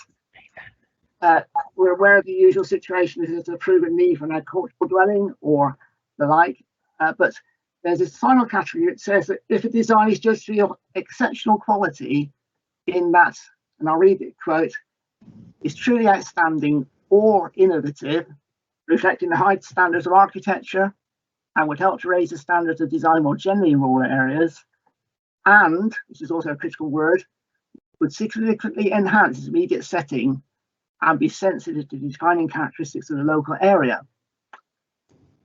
This had, because of this nature of this application, had been the intention for a committee site visit, given the nature of the particular proposal. Which again, that is what's delayed it actually being brought to committee. However, with the passage of time and there had been no indication at present as to when the committee site is going to be resumed, the applicant has now asked that the application be presented to committee for a decision. So, I'll run through the slides and the photographs just to give you an understanding of what's being proposed. And then I can just explain at least the officer thinking and the reason behind the recommendation. So if you have the next slide, please. Yeah, it's the location plan. The red line there, why the red line is extensive here is because essentially there is some quite extensive landscaping where it's associated with the nature of the proposal. The actual dwelling itself would essentially be in the centre of that red lined area.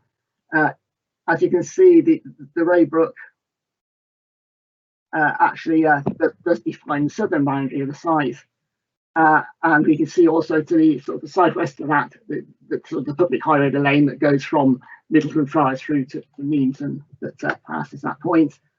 The mill itself building is essentially to the east of the red lined area, roughly where it says location plan on that plan. Next slide, please.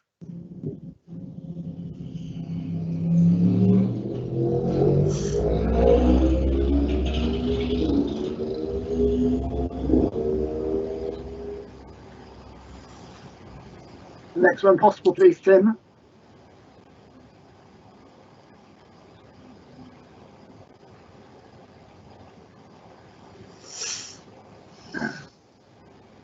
Thank you, thank you.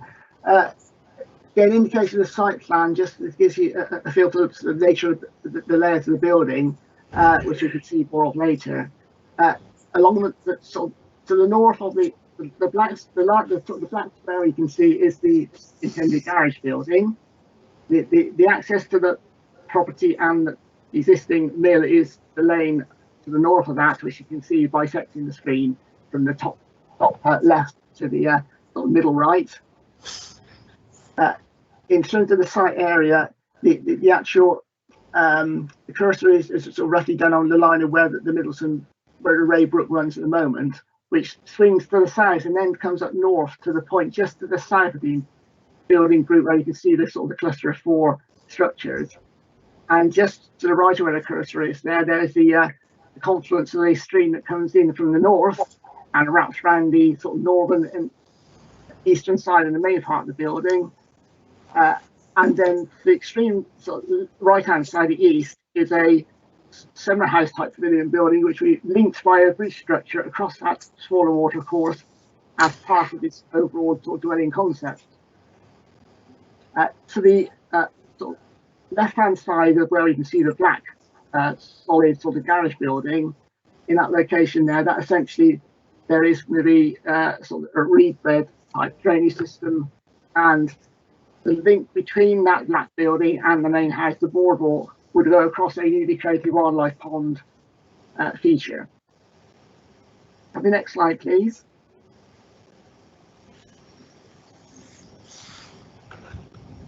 In terms of the ground floor plan, this again shows the sort of the configuration of the site with the arrangement of the living accommodation, this linking sort of corridor bridge structure that combines those sort of key elements of the building, and then the route through to the more conventional garage building to the northwest.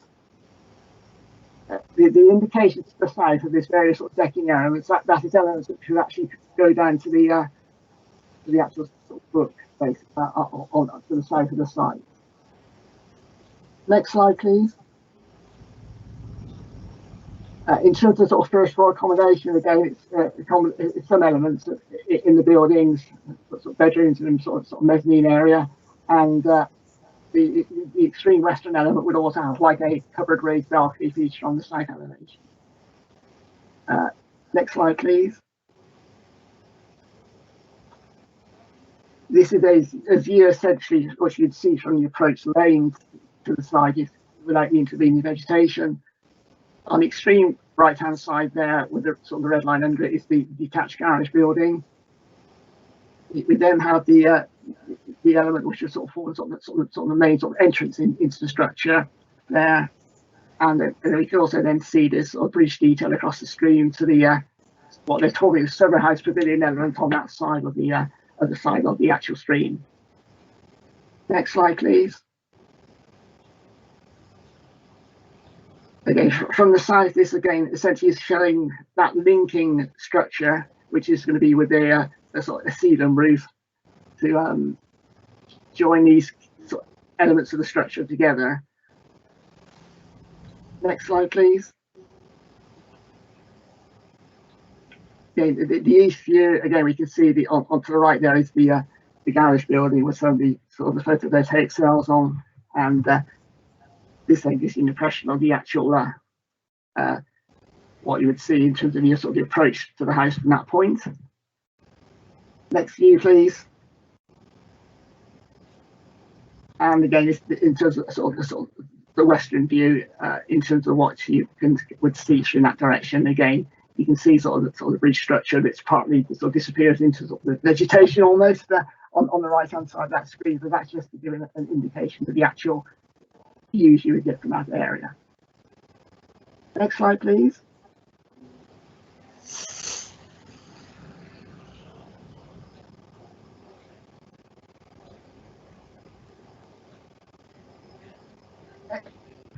So this again is just taken from one of the sort of supporting statements, just give you again an indication of how the building was sit in that particularly sort of wooded into sort of stream landscape, as it were, in terms of the sort of the areas there with the indication of the retained and new planting that will be carried out around the site. And there's sort of thumbnail illustrations again gives some sort of 3D views of various elements of the structure. Next slide, please. This is just a little bit more of a detail of the bridge detail. It shows that the actual element over the stream itself would be sort of open-sided rather than being enclosed, because that further to the west would actually be forming part of the actual living space to the property. Next slide, please. again, just to the point there, it does show how it would be sort of supported on these piles in a sense to raise it from the floodplain in the wall, minimise the amount of ground disturbance. As I say, there is a model prepared of this building, which, had we been able to do a site visit, I think it would have been available there on the ground for members to see at the same time. But it just again gives an indication of in terms of the bottom right there, we can see the sort of garage building, and then we have an indication there of the in that paler sort of brown area, the sort of wildlife pond to be created. And then the main body of the building, you see sort of the four sort of main sort of black key building elements with the linking cedar roof structures between them. And so from my perception of looking on site and seeing the model, a fairly accurate representation of the existing tree and woodland cover that's around that area and how the buildings would fit within that. Next slide, please. Again, this is a view essentially from the nearest sort of public footpath to the north of the site, which was taken by our landscape consultants. But assessing this, just to give an indication of both the extent of the application site and then the positioning of the building within that existing sort of wooded coppice setting.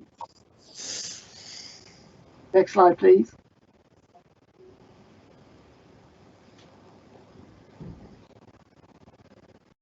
Yeah, in terms of the aerial views in the photograph here, it shows Middleton Mill to the sort of the east there.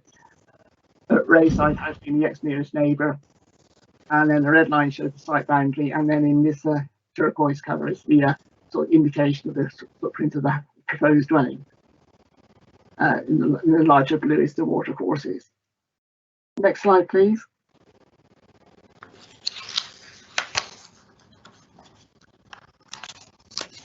Again, I think this is again a sort of wider landscape plan that's similar to an earlier view, but it just showed this sort of intention to do orchard planting to the east of the site and to supplement existing tree covering groups on this Wall Meadow area to the west.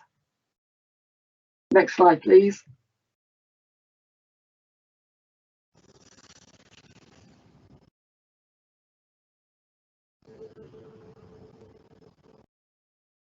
Yeah, there's some sort of visualizations here. It shows one of the tools that now actually can be used by the with the benefits of IT. This again is sort of essentially you can see snaking around to the south the actual public highway, the site.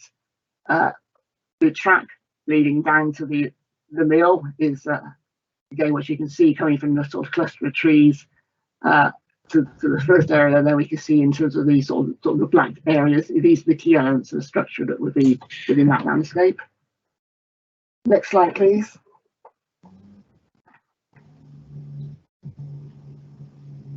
Again, this is sort of the image of the approach to the building in terms of the sort of the boardwalk feature that across the wildlife pond that has been proposed. It's all on the western side of the actual building. And next slide, please.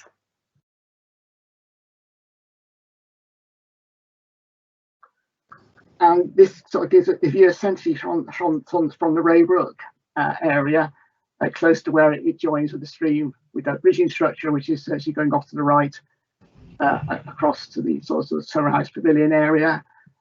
So the decking area coming down to essentially what you almost like a sort of a gravel beach that's on the river at that point. And then this gives an impression of how the sort of the dwelling would sit within that sort of river bank setting. That may be the last one. See photographs. Okay, here we go. Yes, just to give an idea. On site at the moment, we can see the building now is a sort of field shelter. That would be removed, and that would be the point of access into the site, with the garage building being close by. And the sort of in the middle view, essentially where the trees are, is where the main body of the dwelling would go. Next slide, please. Again, this is a view from the west, looking towards the site of the dwelling, on the property of land that there is already there that sets into that woodland. Again, the stream essentially is just where those trees start. This is where the access would come through from the lane to Middleton Mill into the site. Next one, please.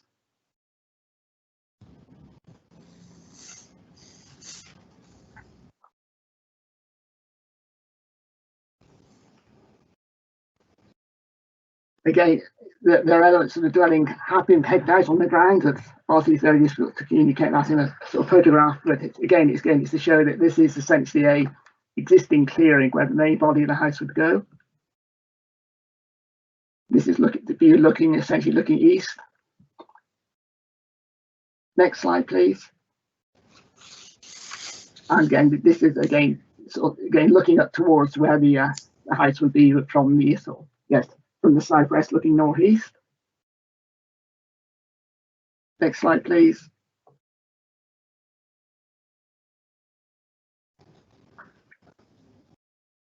Yeah, this is essentially looking. We can see to the sort of just in the tree, behind the tree to the right of the image here is the field shelter we removed. This sort of blue peg here is sort of like the westernmost extent of the dwelling. And this again, we're across the area which will have the wildlife pond and sort of the reed bed system and the maintenance of wildflower meadow. Next slide, please.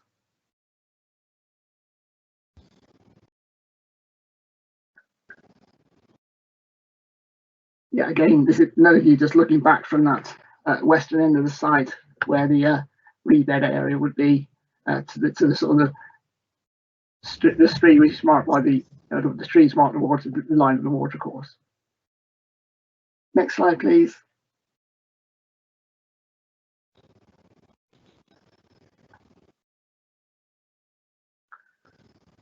This is essentially the point where the Raybrook and the stream that comes in from the left joins.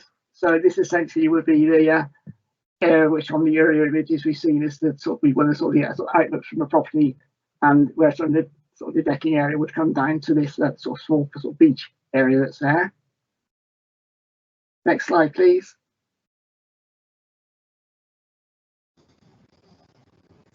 Again, another view of the existing watercourse Raybrook to the south of where the dwelling would be.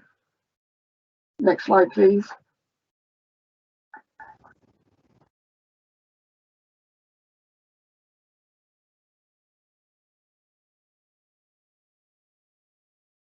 This is the point essentially where this bridge structure would cross the stream.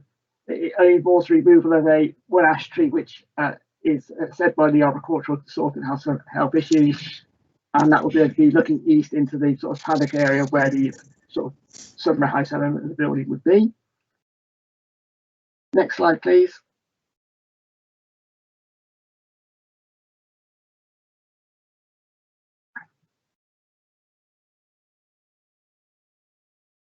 And yeah, just an indication. This is looking from the access road up to the mill building, looking south. Just an indication that the pavilion building will be kept to the extreme sort of western edge of that existing paddock, so it is close to the backdrop of the trees that are there already. And next one, please.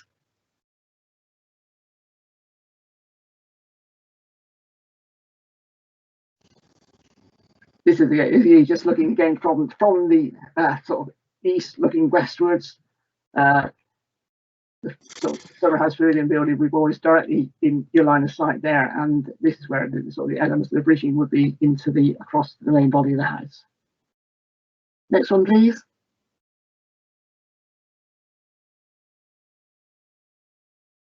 And this is context. This is the view of the site from the access road looking west. So it's essentially just to the right there where you can see the sort of small timber bit of fencing. That's where you go through to the actual Summer House Pavilion element. And the next slide, please, which I think might be the final one.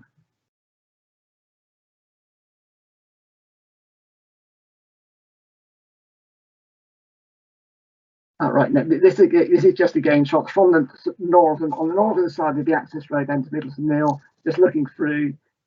Essentially it will be beyond that existing tree line cover, which is where the building would be located. So this is slightly closer up views to the images earlier that our landscape consultants have taken. And next one, please.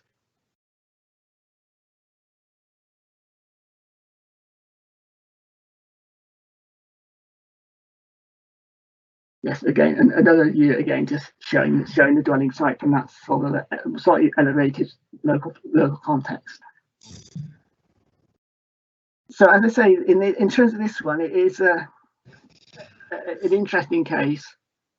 As the report sets out, that on balance, it's considered that this proposal would satisfy the innovative element requirement of the first bullet point of the NPPF paragraph 79E, really by reason of the composition of the dwelling, facilitating the various energy source proposals. As the report says, there's a use of water source heat pumps along with battery storage and solar voltaics, which is a situation where the use of water source heat pumps does have a historical context here in terms of being, in terms of think of the Littleton Mill that's been there in the past.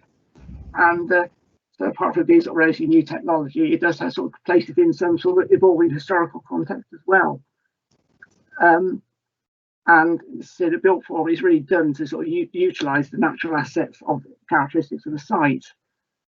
And on the second bullet point of the NPPF paragraph, in terms of its impact on the immediate enhancing immediate setting, so that's a point where we did employ our consultants, ESP Limited, to actually do a critique of the proposals, and that led to some significant sort of revisions and reviews of what we were proposing, to just look at that whole aspect of how it would affect that landscape immediate setting.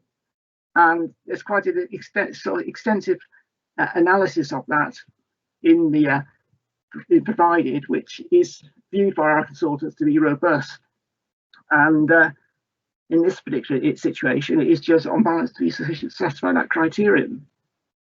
There are no other sort of issues in terms of impact on heritage assets or neighbour amenity or ecology, who are now satisfied by the sort of scheme. And whilst our tree consultant has sort of queried whether one particular tree needs to be removed, in terms of the overall balance of it, he acknowledges that he has not got evidence this time of year to be able to dispute what's said by the arboriculturist employed by the applicant, that there is some evidence of ash dieback in that case.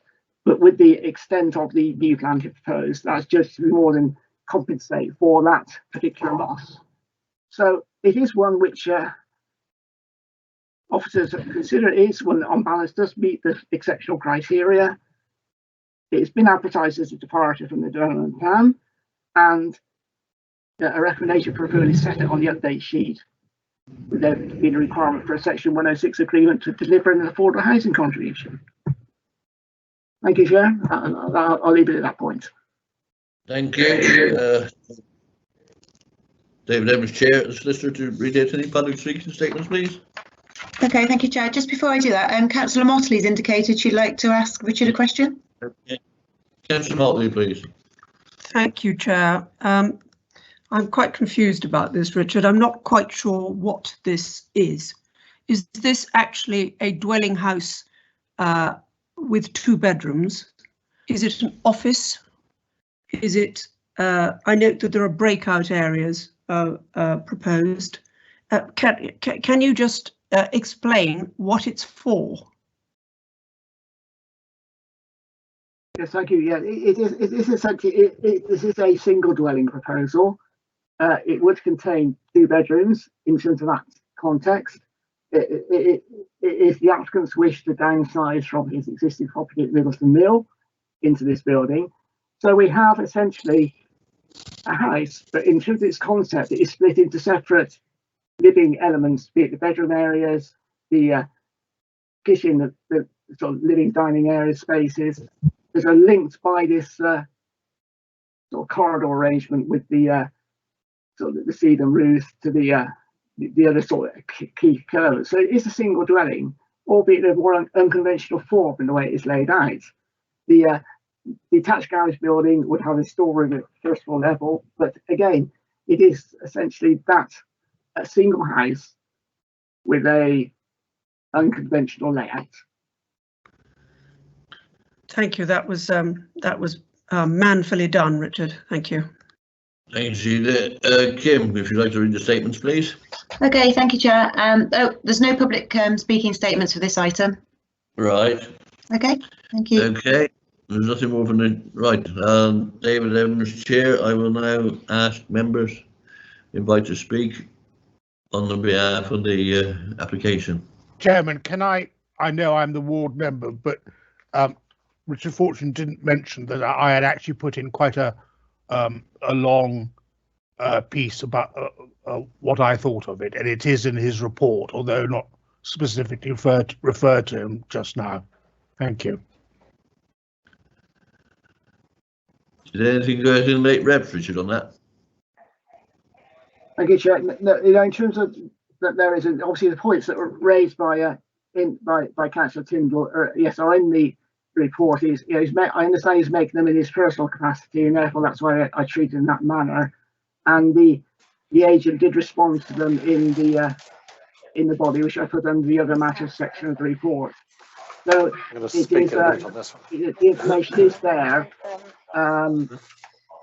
In terms of the actual weighing the balance that we're taking into account, and it's just the conclusion that judged against these tests, and I will say that I'm always very sceptical about these designs coming in, but really, having looked at this one in considerable detail, it is one that we just judge it on balance would tip the meet the high threshold that is judged necessary for these particularly exceptional proposals. Thank you. Right. Who goes the committee wish to speak? We've had an indication that Councillor Harris would like to speak, please, Chair. Simon Harris, please. Thank you, Chair. Yeah, I always look in amazement at their this sort of house, and having been involved in that one that's on the top of that water tank right from the start, you look in awe at them. I have got the NPPF here, and it was nice of Richard to reflect to it on number 79 as to whether it would signify an answer in the immediate setting. I think places like this, people have a tendency to stop and have a look to see in amazement how these modern houses can exist in a countrywide setting. This time round, I am in awe of this one, and so that I am going to agree with the officer in this, and say that we should accept this. So thank you very much. Is that a proposal? It could well be in the future if nobody else does. Okay, next speaker, please. Councillor Hignett indicated he'd wish to speak, please, Chair. Councillor Nick Hignett, please. Thank you, Chair. Councillor Nick Hignett, Ray Valley Ward. I note on 4.1 the objection points for Ditton Friars Parish Council. But in my opinion, I think it's the landscaping work that makes this application innovative and unique. Yes, the buildings are completely different to the ordinary, what you would call an ordinary house. It contains lots of the new innovative ways of lighting and power and heating that we're all going to need to get used to in the future. I think if the builders of the same quality as the illustrations that have been sent to members of the planning committee, it will integrate quite well. I think they've chosen very carefully the design. It looks very spaced out to me. I'm not sure how practical it will be moving from room to room compared with an ordinary house, but it'll be interesting to see. I think the raised wooden walkways are going to need regular maintenance as the years go by, and that could be one of the downsides of living in a house that's spread out so much with lots of connecting walkways between them. I understand that the reasons why Ecology aren't very keen on the bridge, but I think as one of the conditions they would need to be particularly careful with this design, not to allow too much lighting. I think if this is to integrate well into the what's referred to as a wildlife corridor in one of the reports, they have to have very, very subdued lighting, if any lighting at all. If you're going to try and integrate a building like this into the countryside area, you must make sure that it's not lit up like a beacon or a lighthouse during the evenings. So that would need to be controlled. But generally, as mentioned by Councillor Harris, I like the design of this. I think it's really high quality. It looks good in the setting that it's in. Whether it will look exactly the same when it's completed, I don't know. It may need a few years for more trees to mature, but generally I'm in favour of this. Thank you, Chair. Thank you. Next speaker, please. Councillor Maudsley, please, Chair. Councillor Cecilia Motley, please. Thank you very much, Chair. Well, I wish I could express the same degree of enthusiasm as Councillor Harris. I have to say that for me, this proposal manages to combine the grandiose with the banal in a rather extraordinary way.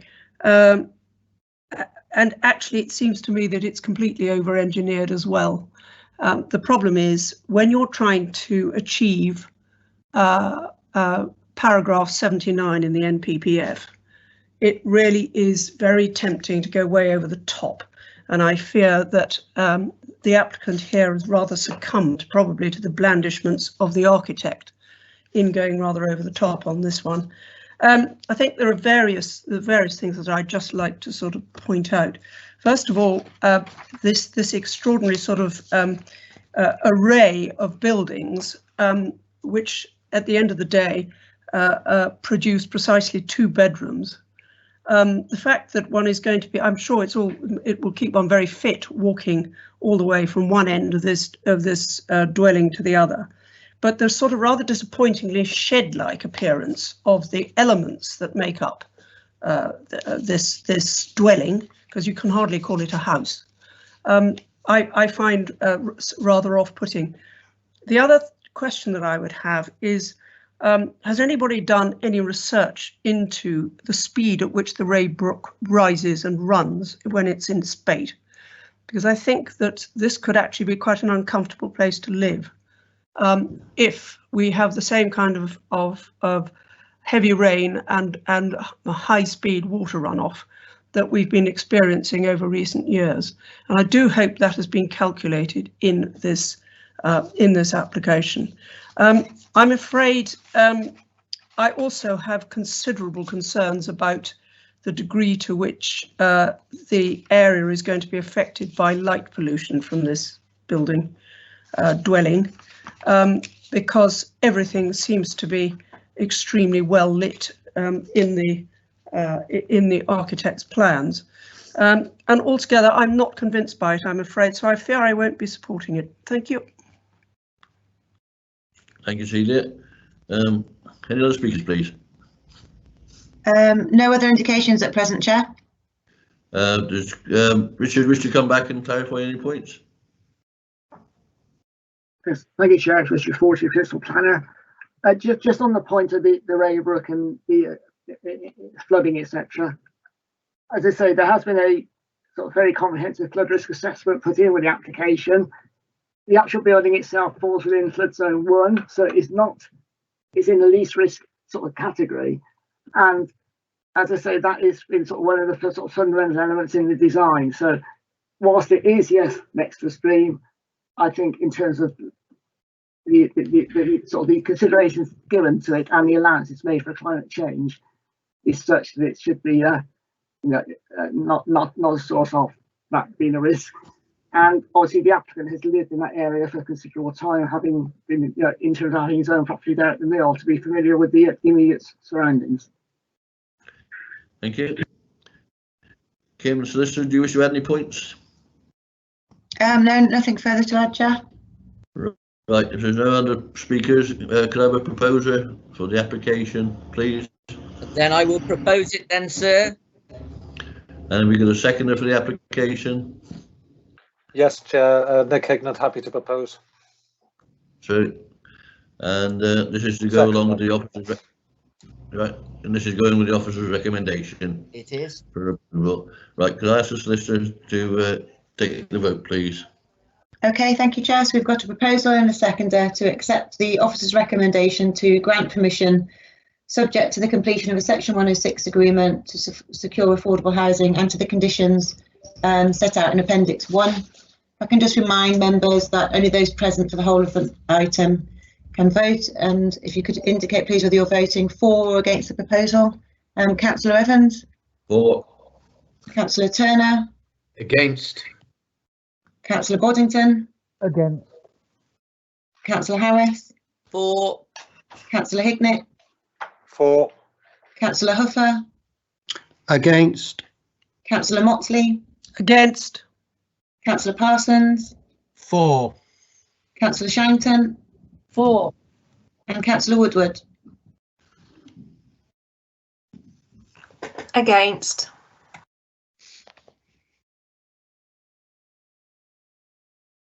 So I make that 5 for, Chair, and 5 against. So Right, the deciding vote is with yourself. okay. I will go by my first vote. I won't go back. It's 4. Bugger.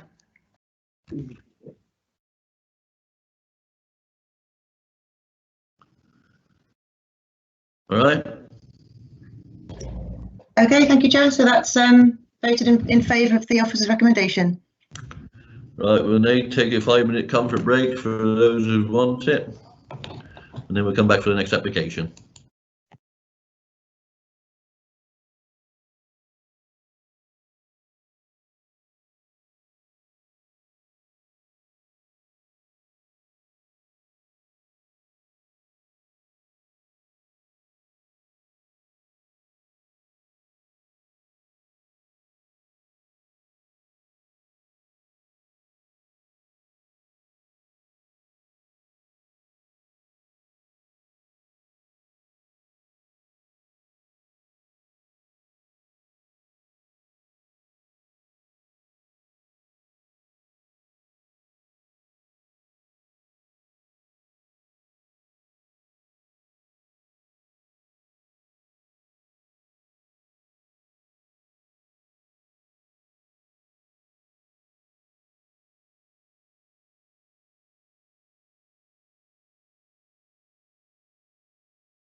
Right.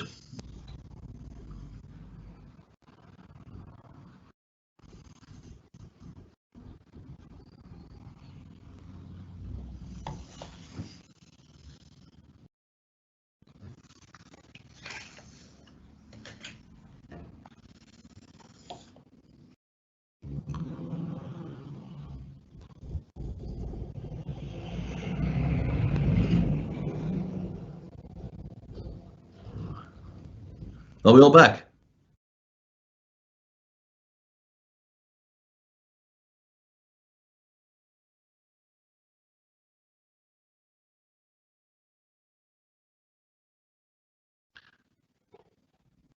Hello?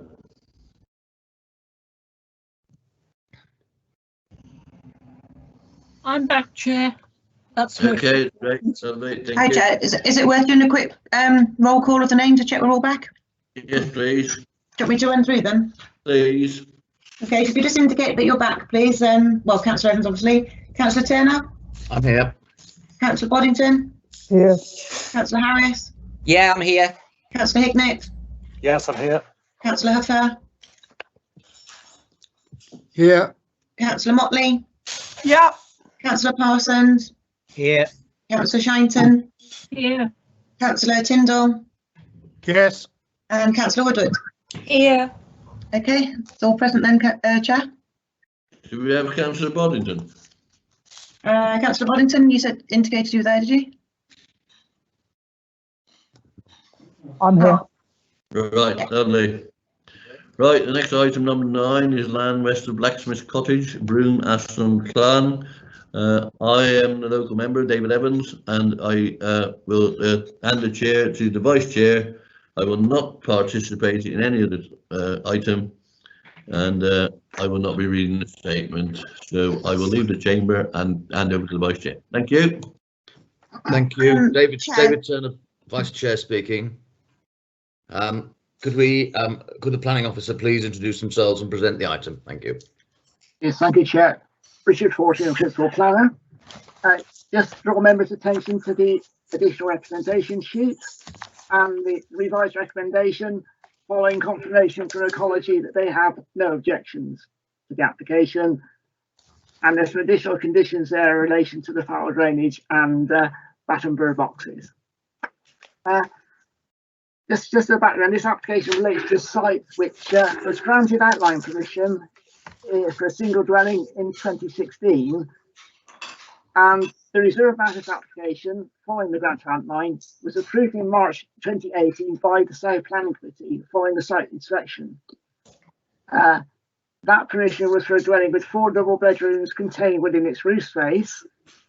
It had not been implemented and is therefore expired, and the current application as submitted was identical to that previous scheme.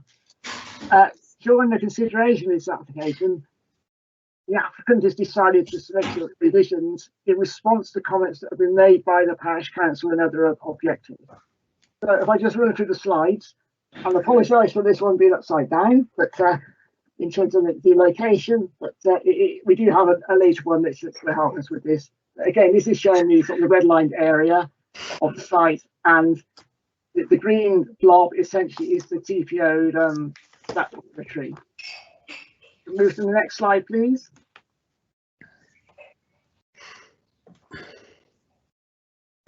This is the design of property that is now proposed as amended.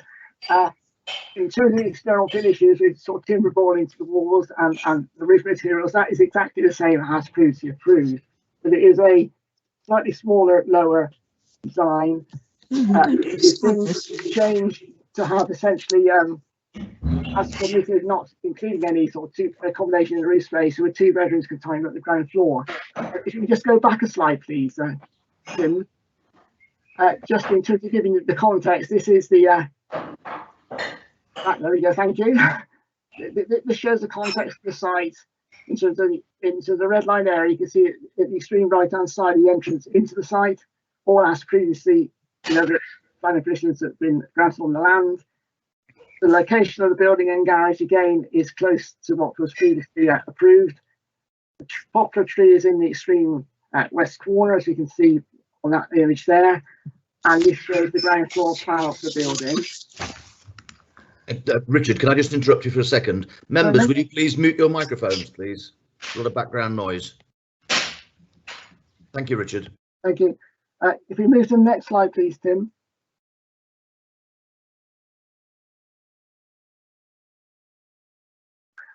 This, again, just for a comparison, this is the design that has been previously approved for the site and what was originally submitted with this current application. So members can see that the actual bulk of the roof has been reduced with the revisions now proposed. Next slide, please. Again, this was the previously approved plan that shows the arrangement where there was the sort of 4 bedrooms in roof space. Next one, please. Again, that was the previous site layout. Again, just showing it again, essentially that the garage and house positions are still very similar in this new scene. Next slide, please. Yeah, the garage block again has been revised during the course of this application to reduce its height. In comparison with the previous schemes, where there is a change, it now does have the sort of store area on the side of it incorporated, but again, the height has been reduced. Next slide, please.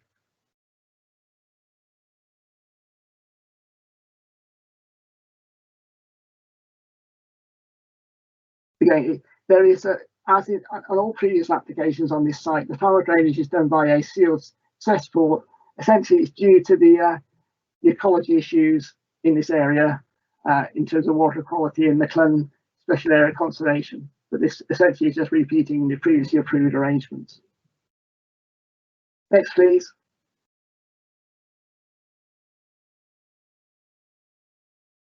This is the entrance into the site.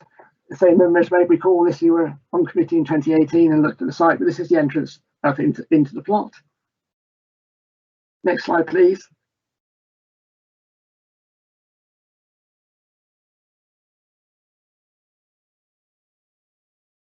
This is again the view looking southwest across the site. The tree we can see there outside of the application site is not the black poplar essentially, but beyond that is other dwellings in a site which has consent for housing. Next slide, please. That is the black poplar tree. Perhaps not seen at its best at this time of year, but that is the tree that is subject to a tree preservation order, and as I say, is in the core of the site. Next one, please. Again, this is a view from the site, sort of looking northwest. Just giving the context to the sort of hedgerow boundary and the nature of the land at present. Next slide, please. Okay, as the heading says, here the site looking south towards the existing sort of granary dwellings. Next slide, please.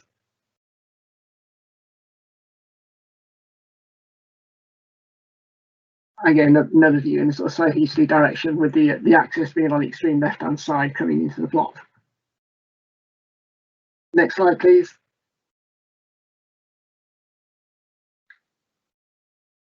Again, that's a view down to the proposed access. Next slide, please.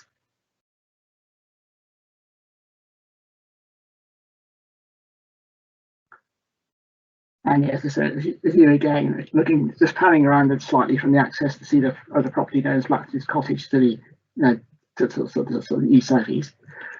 And this again is the access actually onto the sort of the main big road.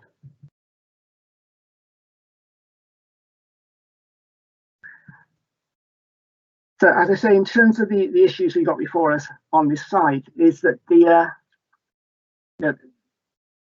plot is judged as previously judged by committee and officers to be an infill plot, and on balance, officers view that the addition of this dwelling again to the settlement would not cause any harm to the settlement character in terms of number of new houses within the area.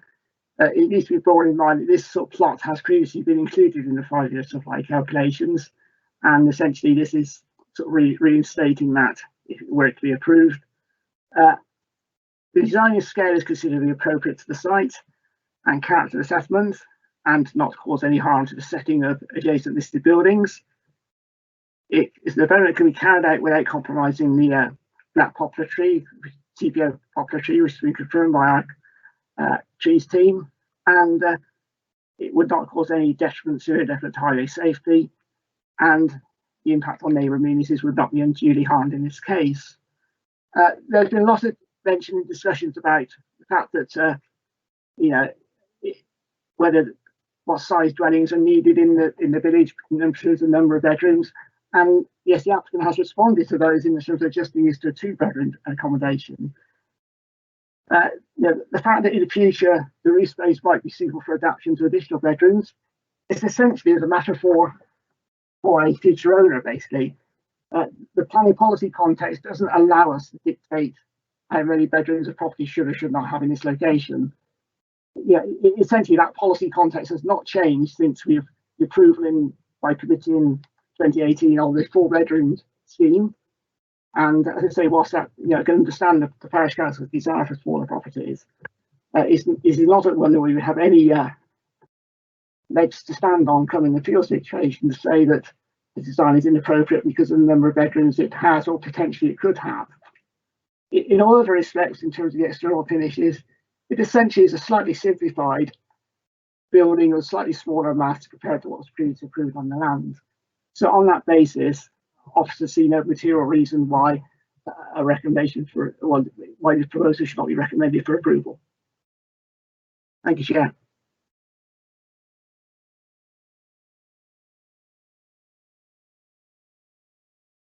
Sorry, I was muted. Any public speakers on this matter will have submitted written statements to be read out in accordance with the revised procedure for public speaking. Can the solicitor read out any statements, please? Yes, thank you, Chair. The first one is from Gordon Fryer, who says, I, Gordon Fryer, owner of the private road from which the access to the planned development 20-03308 is situated, object for the following reasons.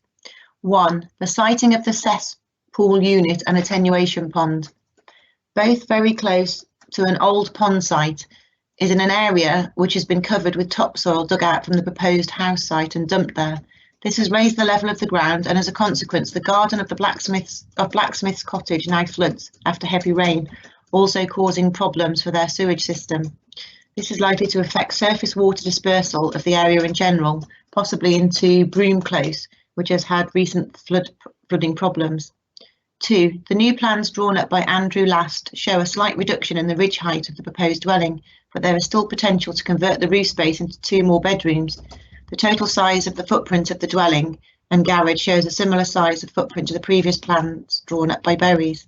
3. Regarding adequate parking, servicing, loading and turning, the delivery of building materials by heavy trucks to the site is likely to damage the private road surface, especially as the access from this road is very narrow and restricted by a power pole, Western Power Distribution. Regarding the development management report prepared for this meeting, 6.7.4 access by fire and ambulance services to 10 of the properties on the private road above the entrance to the site is likely to be blocked by delivery of materials and by the digging up of the road to provide power and water services to the proposed development.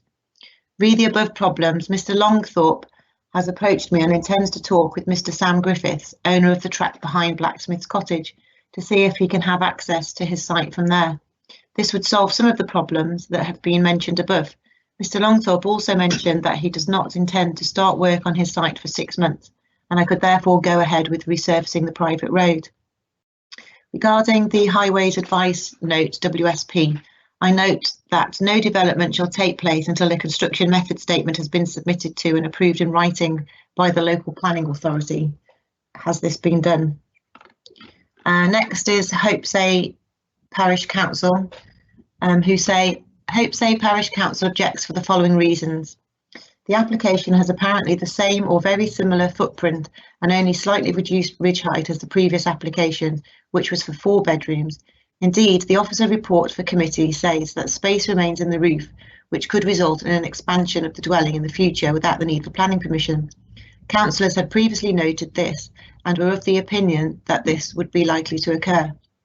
Council has stated previously that large and therefore too expensive for local pockets, 4-bed properties are surplus to requirements in this parish, there being plenty of them already. What is required are smaller, affordable, i.e. less expensive, 2- and 3-bed properties to meet the real local requirement. The Planning Committee is respectfully asked to consider the relevant material considerations raised by existing residents of overshadowing, loss of privacy and the overbearing aspect of the dwelling. Also, the safety and difficulty of access down a narrow entrance track and the potential increased flood risk to a low-lying area. Broome is prone to flooding and the danger of loss of trees, specifically the black poplar. If nevertheless you are minded to grant permission, removal of permitted development rights for extensions, outbuildings and hard standing and a strict observation of root protection zones will help to address Shropshire Council's tree team's concerns. Officer Report 4.1.9, second paragraph and 6.4.5 and Appendix 1, Item 9. Other conditions in Appendix 1 must also be strictly observed and monitored by the planning officer. And finally, Chair, we've got Amy Henson, agent on behalf of the applicant, who says, thank you for the opportunity to respond on behalf of my client, Mr. Longthorpe. As stated in the committee report, this application follows a previously approved scheme, which unfortunately lapsed and was simply to renew the previous consent. In response to the objections received, the applicant, Mr. Longthorpe, has reduced the proposal from a 4-bedroom dwelling to a single-storey 2-bedroom dwelling. The proposal was previously considered to be in accordance with the core strategy and SAMDEV plan and counted within the housing guideline numbers for Broome. This situation has not changed. The current application initially sought to renew the previous consent. However, in response to objectors and the parish council's comment that the parish needs smaller properties, the proposals have been reduced to a 2-bedroom dwelling. The 4 upper floor windows on the southeast, northwest and southwest elevations and the 6 roof lights that were previously permitted have been removed. There will be no upper floor on the dwelling as built, but the high roof pitch and hayloft feature have been retained to match the character of historic agricultural buildings, for example 3 Broome Farm barns, which has a hayloft, as previously requested by the council's case officer. The garage has been positioned where it will provide mutual privacy between neighbours. The existing protected black poplar tree will be protected throughout the construction of the development as per the details within the submitted tree report. With regard to foul water, a sealed tank is proposed to meet the special requirements of the River Clun catchment area. The largest size of 79,000 litres is proposed in order to minimise the number of times it needs to be emptied.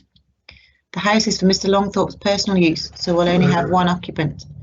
Using the standard calculation of 180 litres per person per day, the tank would need to be emptied less than once a year.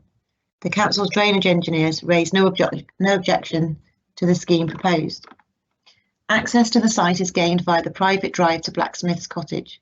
The applicant has a legal right of access over the land in order to access his site, which was previously and still is considered acceptable, with no objections raised by officers on highway safety grounds. This is a small infill plot within a designated community cluster, within easy walking distance of Broome railway station and the centre of Broome. It is therefore sustainably located. The dwelling is a single storey and reflects the design and siting that was considered acceptable by the Conservation Officer in the previous outline and reserved matters applications. The dwelling has been designed to complement the character of the area, reflecting the Conservation Officer's request at outline planning application stage for a building that reflected an agricultural style with a steeper pitch of roof and hayloft style features. We very much hope members can support the scheme. Thank you very much for your time. Thank you, Chair. Thank you. Thank you very much. Does the planning officer wish to clarify any points in response? Richard? Thank you, Chair. No, nothing further to add.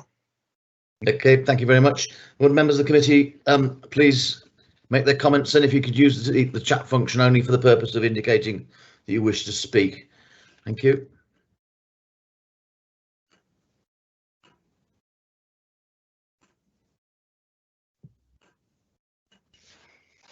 If no one wishes to speak, would somebody like to make a proposal? It's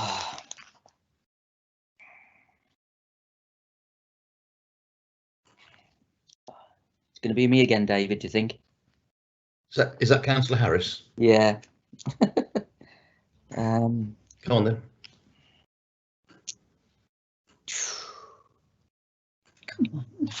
Okay, I've just got to. Yeah, okay. I propose we accept it. We grant permission as per recommendations by the officer. Thank you, Councillor Harris. Do you have a seconder? I'll second that, Chairman, because we've also had the ecology report, which has come as an addition. I'm happy with that. It's Councillor Shinton, yes? Yep. Okay. Fine. If there's nothing further, could the solicitor please take the vote? Thank you. Okay, thank you, Chair. So we've got a proposal and a seconder to accept the officer's recommendation to grant permission as set out in the report and mentioned by Richard. So I'm just going to, if you could indicate whether you're voting for or against the proposal. Councillor Turner? For. Councillor Boddington? For. Councillor Harris? For. Councillor Hignett? For. Councillor Huffer? For. Councillor Motley? For. Councillor Parsons? For. Councillor Shinton? For. Councillor Tyndall? For. And Councillor Woodward? For. Okay, Chair, that's unanimous. For. Thank you very much. Can we have David Evans back into the meeting then, please? Thank you. Thank you, Councillor Turner, for that. We now go into the next application, item 10, proposed residential development at land south of Culloden, Much Wenlock, and Councillor Turner is the local member, and for this item will participate or make it. Right. Officer, please, would you read the report? Yes, thank you, Chair. Richard Horsham, Principal Planner.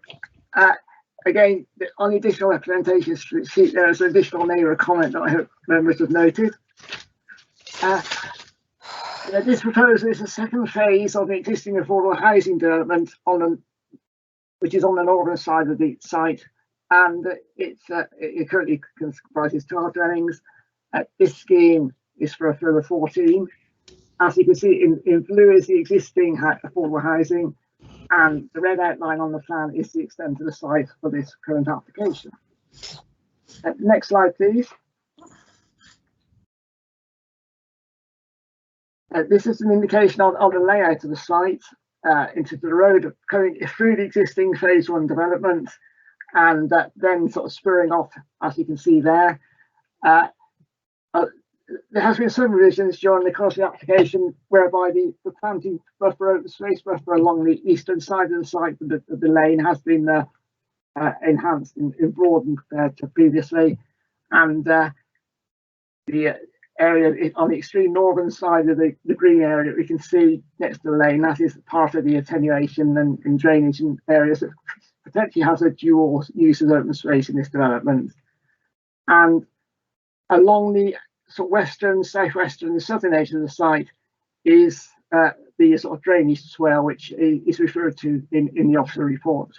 The land itself falls down quite steeply, essentially from the sort of bottom left to top right in terms of that planning that we see there. Next slide, please.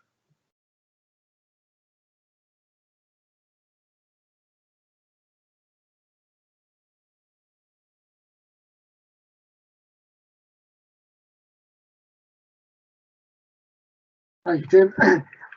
Again, this just shows that it's into details of the actual landscaping that's been devised for the site, in terms of the areas that be a private garden and then sort of the more public areas of planting. And again, I've done members to read on that screen, but it's just a very comprehensive scheme that's been devised for the site. Next slide, please.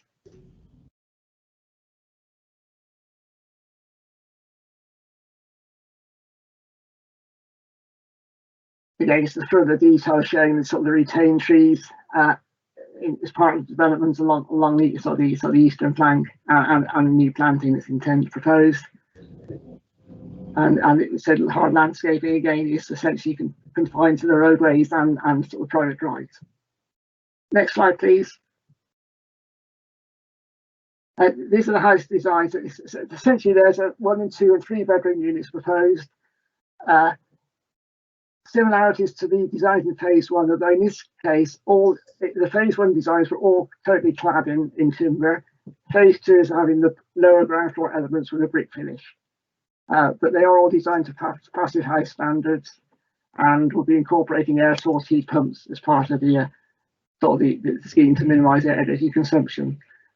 These particular plots are on the northern side of it, and the north views just show there's an elevated sort of decking area to really accommodate the ground levels, but the separation distances from other dwellings means that doesn't lead to any privacy issues. Next design, please. Again, just an example of sort of floor plans, just showing the sort of essentially the layers of the units. Next slide, please. Again, these are elevations of 2 and 3 bed units. These are the ones with the front entrances rather than the side entrances. Again, due to design of the levels and accommodating the topography on the site. Next slide, please. Again, layouts of those units. Next one, please.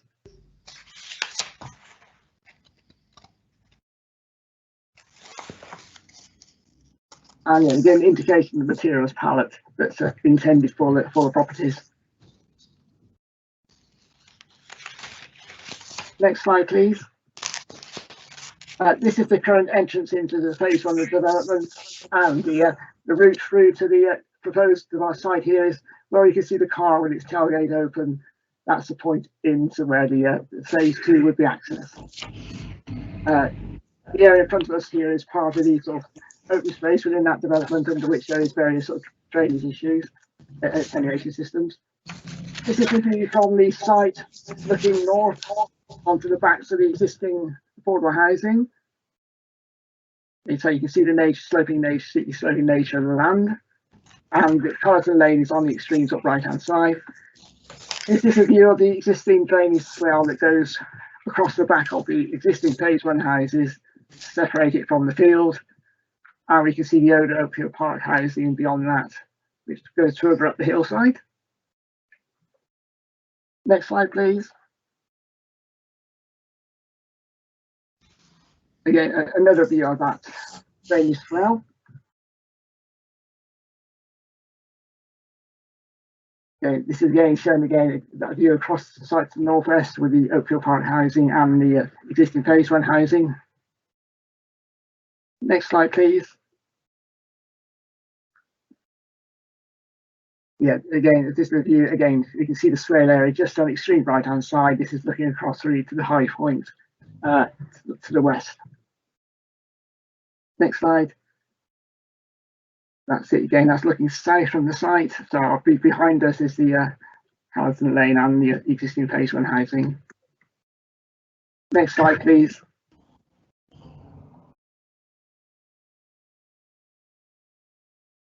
That is again Carlton Lane looking south, and this shows the trees that we retained as part of the landscape treatment and open space on the development. Next slide, please.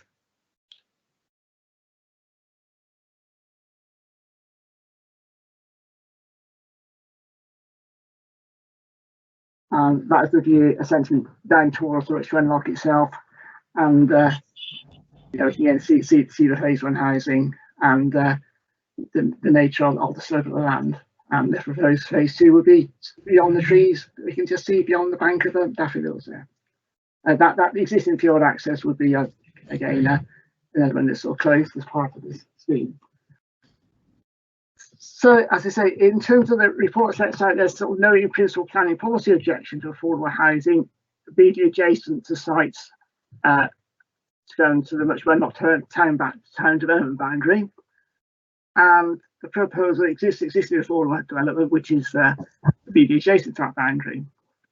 While the total number of units built and proposed would exceed the guideline figure of 10 referred to in policy H5 of the Much Wenlock Neighbourhood Plan, which, as I say, as a formally adopted plan, does form part of our development plan for the area. It is really considered that the current need for affordable housing in the locality and the absence of other affordable sites coming forward is significant ways to pay for the development. It's also pertinent that the concentration of affordable housing in this location will not result in any demonstrable harm to the setting of the town, as established through the landscape and visual impact assessment supplied with the application. The final 2 bullet points of the Much Wenlock Neighbourhood Plan policy H6, H5 rather, requires proposals not to have a significant impact on the surrounding landscape and landscaping setting of the settlement, and to be appropriate in terms of scale, character and location to the settlement to which it would be associated, and the officer's view that would not be compromised in this case. So the design approach got consistency with the adjacent affordable housing scheme, and it remains acceptable in compliance with development plan policies. Highways are content that the access is suitable for the additional number of units proposed. There's some further localised highway road widening work they will want to see take place on Carlton Lane, and that was a matter that could be dealt with through condition on any approval. The arrangement again is quite spacious as per phase 1, and there are no issues of the juxtaposition of properties causing issues with privacy, either with between units or as proposed or with the existing and proposed units.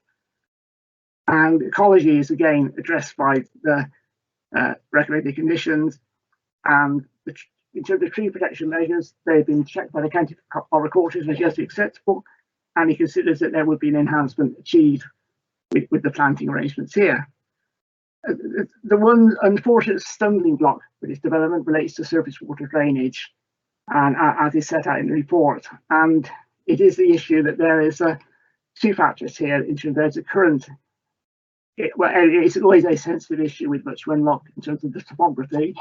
There have been problems experienced in the immediate area, both prior to and with the phase 1 of the development. And whilst there has been a dialogue between the applicant's drainage consultants and the council's consultants, as it stands at the moment, there has been no agreement on an appropriate solution. It is still a case that our own drainage consultants consider that there is a risk that this development in itself could be liable to flooding, and that it could exacerbate or add to the existing issues within the town. And the development plan policy we have, which relate to the area, which is apart from CS18 in the core strategy, there's also policies RF1 and RF2 in the Much Wenlock Neighbourhood Plan.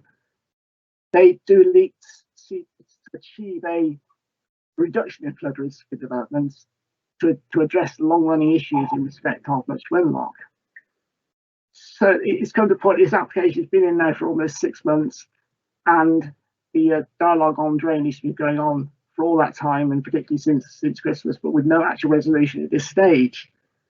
So it's come to the point now that officers, with reluctance, have to put the application forward for a recommendation for refusal on the drainage grounds that are set out in the report.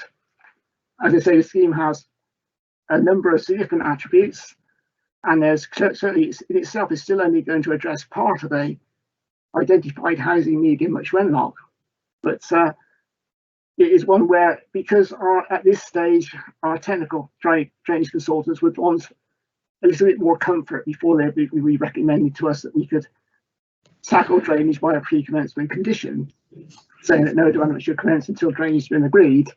That's why they still have some reservations at that approach, hence the recommendation for refusal.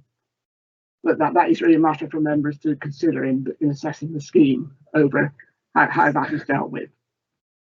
So I will then leave it to the committee. Thank you, Chair. Thank you. Chair, thank you, Richard.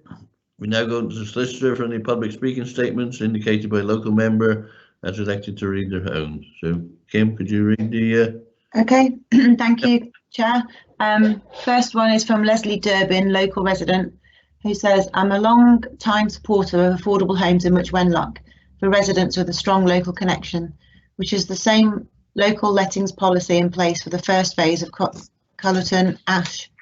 Objectors are usually those who have already obtained in life that lucky position which allows them to provide shelter for themselves and their families. Many are not so lucky. It is the duty of local authorities to look after those who are not. I have been homeless as a young mother with children, and it is the most desolate and fearful place to be. The residents of Much Wenlock voted overwhelmingly in the neighbourhood plan for affordable homes in Much Wenlock. The MWNP remains the statutory planning document for Much Wenlock. When asked the question in the resident survey, which had a 55.4% response rate from a distribution of 1,300 questionnaires, should the neighbourhood plan allocate land for affordable housing to meet local needs, 586 respondents said yes, whilst only 108 said no. 51% of respondents said those affordable homes should be housing association houses for let, which equated to 345 respondents. The above shows that there is a need and desire for the type of home being built at Collerton Ash. It also shows that most residents of the town do not respond to planning applications, and the majority of those who do are usually in the negative. The need in Much Wenlock is for affordable homes. The issue of flooding is a separate issue, which the developers of Collerton Ash are not and should not be responsible. The responsibility for solving flooding issues should not be put in the hands of developers. It should be in the hands of the local authority, Severn Trent and the Environment Agency in combination. Objectors to the preferred site option MUW012 VAR of the LPR, of which there are many, have made the same point loud and clear, that alleviation of flooding should not be in the hands of developers. Next, Chair, we've got David Turner, local member, who's asked if he could read his own statement. Councillor Turner, please. Thank you, Chair. David Turner, councillor for Much Wenlock. Sorry, I've just found that I'm on the wrong page here. There we are. In October 2016, I addressed the Planning Committee on the application for the first affordable housing development by Connexus in Much Wenlock. I'll quickly summarise the comments I made then regarding the demand. They remain relevant. Much Wenlock is a popular tourist destination in normal circumstances and is a much sought after residential location. At first reading, one might be pleased by this assessment, but it only serves to drive house prices up. The town has two good schools, both primary and secondary, and there are good amenities within easy reach. The exercise of right to buy has stripped the community of much of its social housing. The average age in Much Wenlock is 49, this compared with some Shrewsbury wards, for instance, where the average age is 37. The proportion of its population working locally is comparatively small. Public transport links are poor, except for the Bridge North to Shrewsbury service, and it is difficult to sustain local employment. The Much Wenlock Neighbourhood Development Plan's gestation period throughout 2012 and the early part of 2038 was characterised by continuous public consultation. Surveys, drop-in consultations throughout the parish, meetings, press articles, a website, social media and posters around the town ensured that there was wide awareness of the plan as it developed. A key aspect that emerged was the need for affordable housing for local people, an issue acknowledged by the planning inspector. 4.5 years on from the planning application for phase 1 and moving to the planning officer's report, the first issue I must highlight at paragraph 4.5 is the acute shortage of affordable housing in the town versus the demand. In February of this year, there were no fewer than 49 households on the waiting list with a local connection to Much Wenlock. The proposal offers a range of housing size and tenure.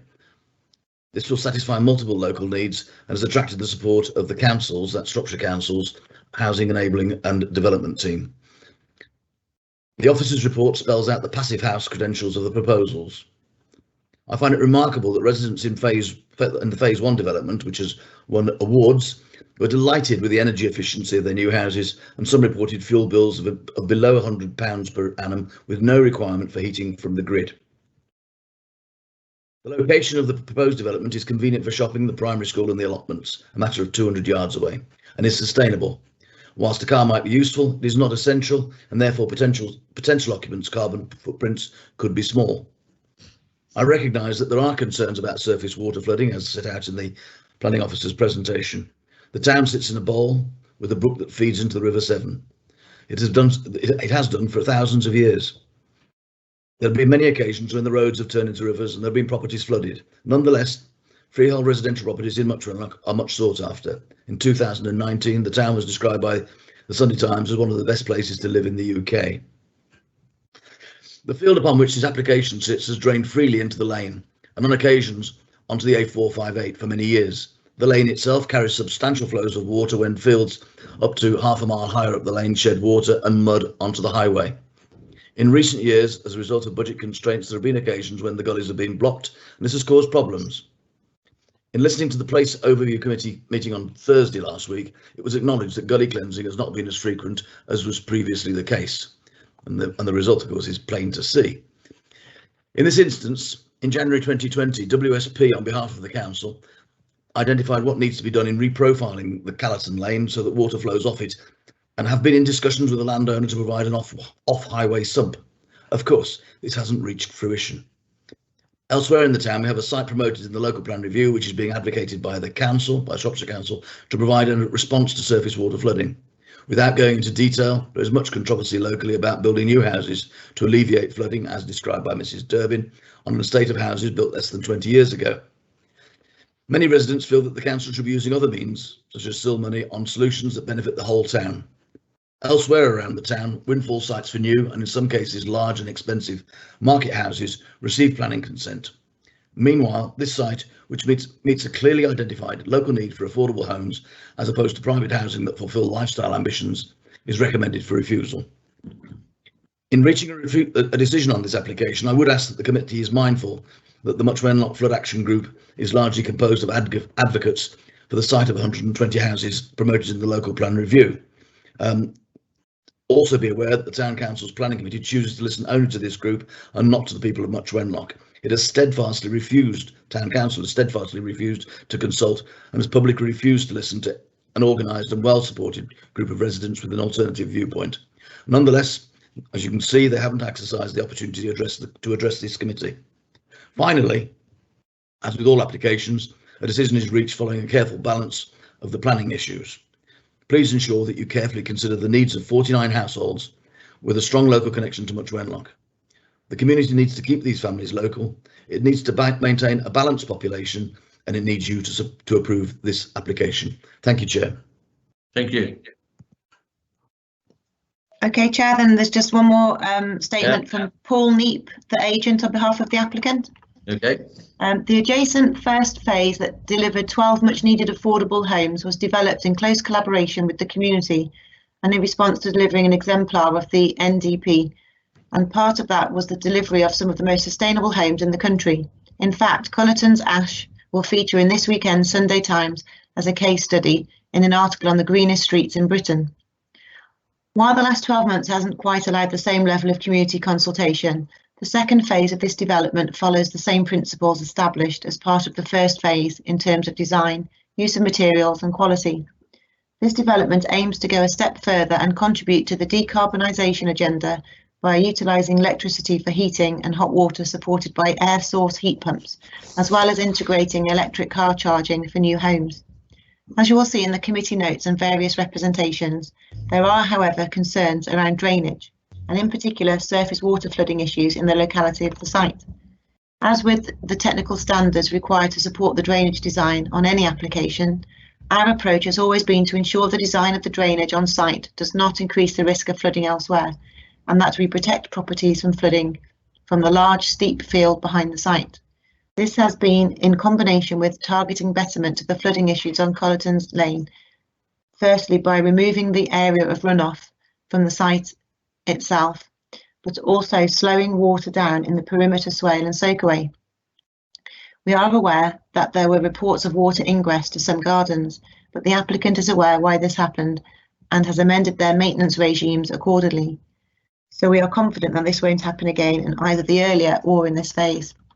Following the success of the first phase, we have been able to demonstrate the applicant's commitment to quality and sustainability, as well as trying to address the significant demand for social housing in Much Wenlock.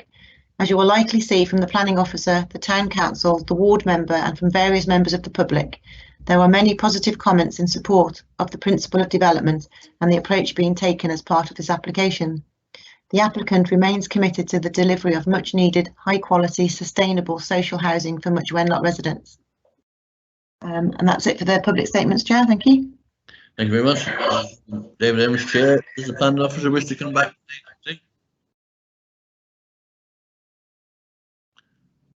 No further comments, thank you.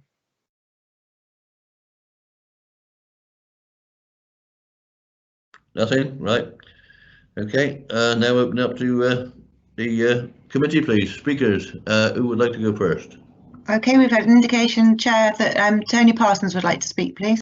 Tony Parsons, please. Councillor. Thank you, Chair. Councillor Tony Parsons. This application is for housing that is very much needed, both in Much Wenlock and across the county. 1, 2 and 3 bedroomed houses are things that we as a planning committee often speak about in needing this type of development when we get others put before us. You know, so this is something that we should be looking to strongly support. I'm very moved in a way by the speech from the local member, who's obviously very keen that this development should go ahead despite some of the difficulties that we've seen. And I'm sure that there must be a means by which the developer and Shropshire Council Drainage can come to some sort of means of preventing the type of flooding that's been indicated that's been seen previously. And it may be that it's the drainage, it may be that it's the gullies, it may be whatever that can be improved to enable this development to go ahead. So I would certainly be looking to not support the officer's recommendations here, but to support a recommendation that this application is approved. Thank you. Thank you. Next speaker, please. Next, Councillor Harris, Chair. Thank you, Chair.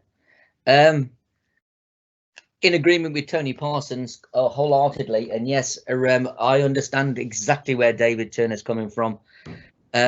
We visited on the open day when people came to see their new houses. You saw the look on the people's faces, the locals that actually had got their keys to their house and seen their mums and dads of their children going into these houses. It's exactly what this county needs, and I will support this development wholeheartedly. You can see from the drainage that it is already halfway accepted, a halfway agreement. So I don't have a problem with that. I know the area extremely well. I went to school there anyhow. So yeah, all good for me. And if this needs somebody to say, yes, I will be supporting this, then it's me. Okay, thank you. Any other speakers, please? No one else was indicated to speak, Chair. I was wondering, rather than to go against the refusal, whether we should defer this application for the housing to go back with Shropshire Council and work out a solution. There's going to be a solution here somewhere to sort this drainage system out, rather than build the houses and then worry about the drains. I just wondered whether I could propose a deferral so this could be taken back to officers to work with the company that wants to build these houses, to work for a solution to solve the problems of drainage in the area. And I would like to propose that, if I got a seconder. With respect, Chair. Yes, Councillor Harris. I propose that we accept the application wholeheartedly, knowing full well that our officers and the design engineers will come up with an agreement that will satisfy everybody's needs on the drainage. Thank you, Councillor Harris. That's a firm proposal. A firm proposal, yes. Thank you. Have we got a seconder for that proposal, please? Councillor Boddington here. I'll second that. Okay. All right. So we got a proposal on the table. Proposer seconded it. Does the planning officer wish to come back to say anything?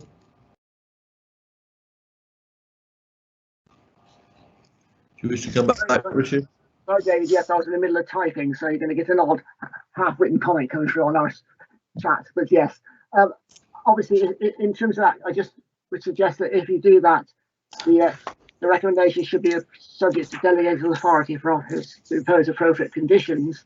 And note that the applicants are requesting the Section 106 agreement to actually control the actual affordability and tenure of the units. I just see from the report at 4.3, the latest comments from our own drainage team, we would definitely need to have a pre-commencement condition saying that no development should commence until the drainage has been resolved. So that would be a key element, because there's a list of technical matters that still need to be addressed, and it really I think it's a situation that would be something that needs to be sorted out before there was any building work happening on the land. Other likely conditions would relate to materials, landscaping, tree protection, and the very sort of usual ones, ecology that we would normally see. So if there could be delegated authority for officers to attach appropriate conditions, and that there be a legal agreement to secure the property as affordable housing in perpetuity, then that's what I would suggest. Okay. Councillor Harris, you happy to go along with that? Yeah. Councillor Boddington, you happy to go along with that? Yes. Yeah. Does the solicitor wish to add anything, please? Nothing further to add to what Richard has said, Chair. Okay, then I will ask you, Kim, to take the vote, please. Okay, thank you, Chair. So we've had a proposal and a seconder against officer recommendation to accept the proposal, subject to a delegation to officers for any conditions that would be required in the Section 106 agreement to set out the tenure for the affordable housing units. Yeah, that's correct. Yeah. So if you could please indicate whether you're voting for or against that proposal, and can I just remind members that only those present for the whole item can vote.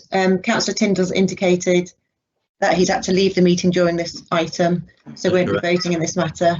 So if you could please indicate whether you're for or against the proposal. Councillor Evans? For. Councillor Boddington? For.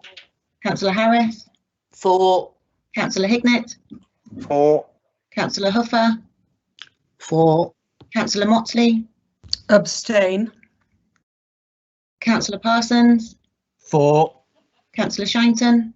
For. And Councillor Woodward? Against. So we've had 7 for the proposal, 1 against and 1 abstention. 7 for the application to be passed with the recommendation that delegation should be given to officers for conditions to be resolved. Thank you. Thank you. Councillor Turner, if you'd like to come back in the room, please, or wherever you may be. Right, number 11 article, development land west of Springfield Park, Clear Hill, Shropshire, and the local member is Richard Huffer.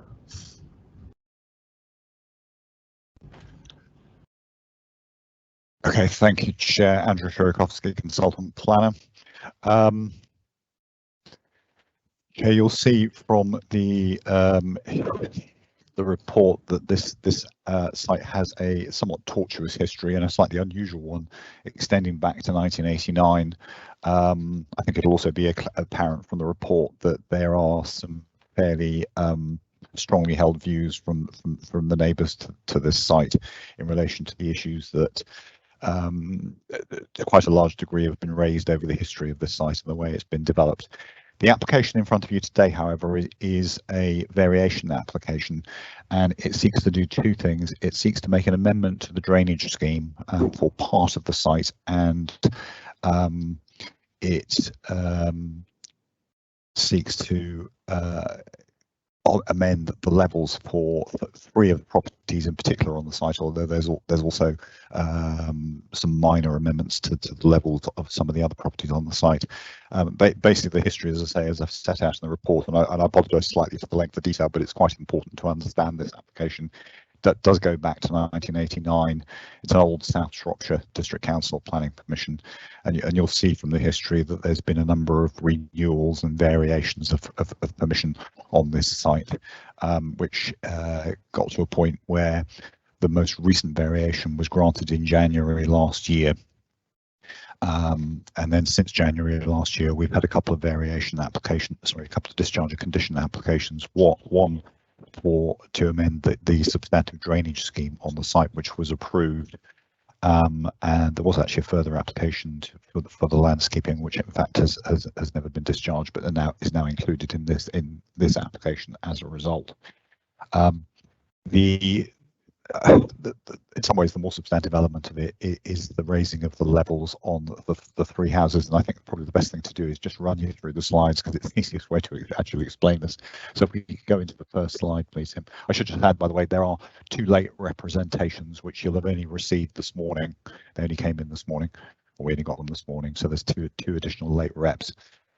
Which was circulated to you this morning, which again I've attached in full, so you can see those representations that have come via Philip Dunn MP, and then there are 3 speaker statements as well, I think including one from Councillor Huffer, I believe. Yeah, if we can just go to the slides now. This is the layout plan of the site. It's an area of land which is located at the top of Springfield Park, and you have the Tenbury Road on the right hand side, and then the main road through Clee Hill is just at the top of this plan.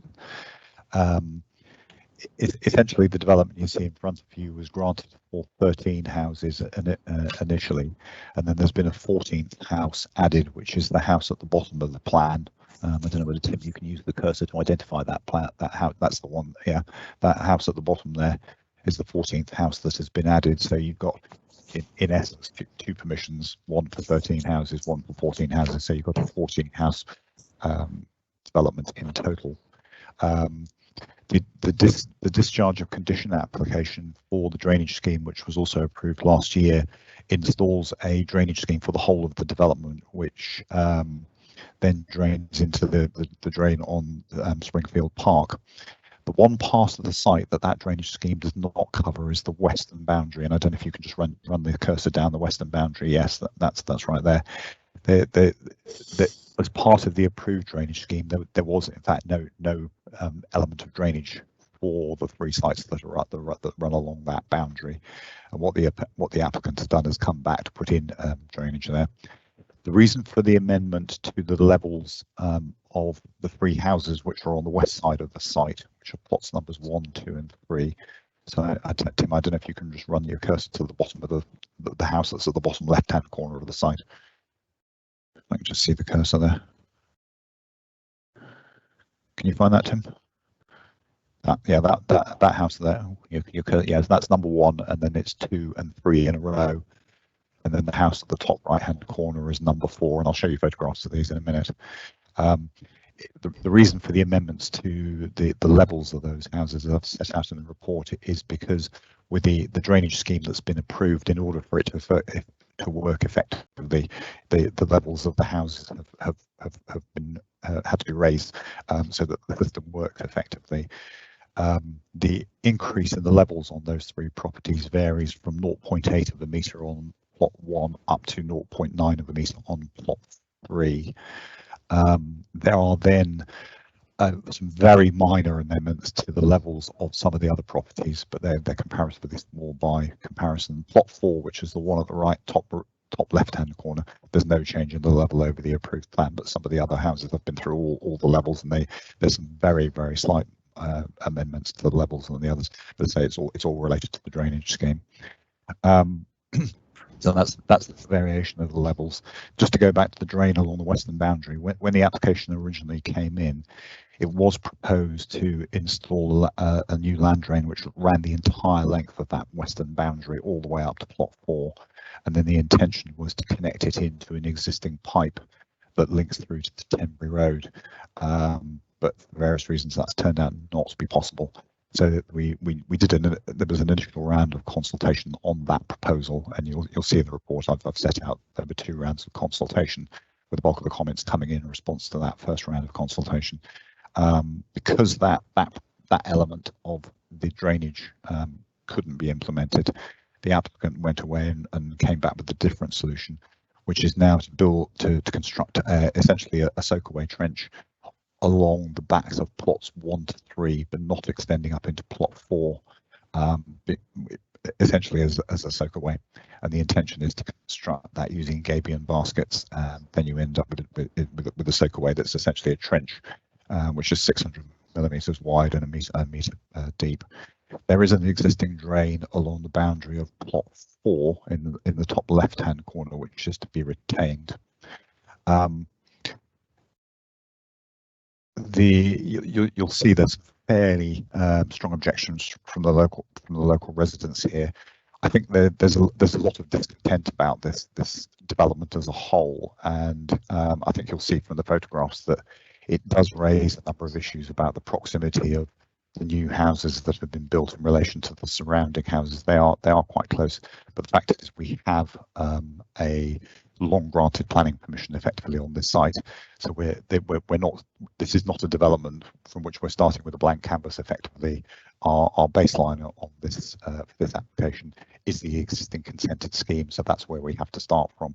It doesn't make give the local residents any comfort. The position on the site at the moment is that the bulk of the housing has now been built to substantially complete this development, although the house on plot 2, certainly when I last went there, hadn't yet been constructed, and I think they were waiting for a decision on this application before they go ahead and construct that's house on plot number 2. If we just run through the photographs, and it'll give you an idea of what the position on the site is. I'm afraid the day I went there was a month or so ago on a very snowy day. If we just run through the plans here, this shows you the relationship between the houses on plots 1 to 3 and the neighbouring houses on the temporary road, and you'll see why there's an issue when you see the section here, because there is a drop down from the rear of the houses on plots 1 to 3 to the rear gardens of the houses on the Tenbury Road. What you see on this drawing is the original approved section, and then the revised section underneath. This drawing is meant to show the relationship between the 2 rows of houses, effectively allowing for the increase in height. So you can see from that drawing there is a little bit of an increase in height on there. And then I think there's a second section which shows it on the next property up. The map at the top right hand corner does show you the lines of the 2 sections, but it's probably not very clear on the screen. But as I say, that again that's the second section, which again shows the slight increase in height that's been proposed there. Then we move on to the next drawing, which I think is the landscape plan. Is it the landscape plan? No, that's the landscaping details. The landscape plan was the first drawing. It's intended at the bottom of the slope to, or it has been there, it has actually now been built, is that there's a fence which has been constructed at the bottom of the slope, and you can just see on that drawing, particularly on the second one to the left.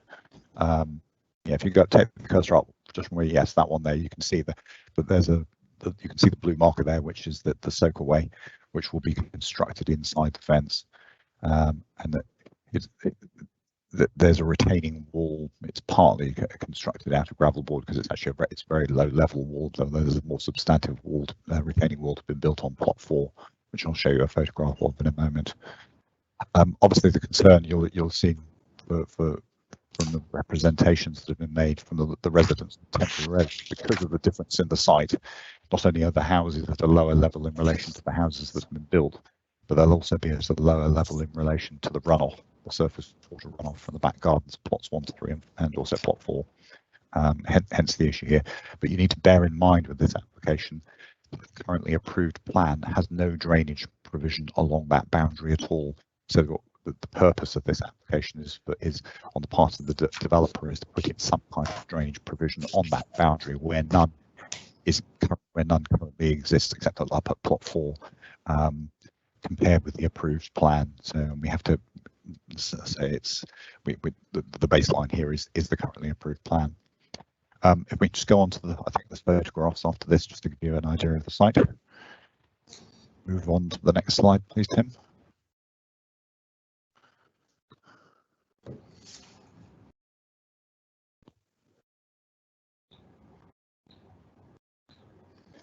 Yes, it was a bit of a snowy day, but I went there.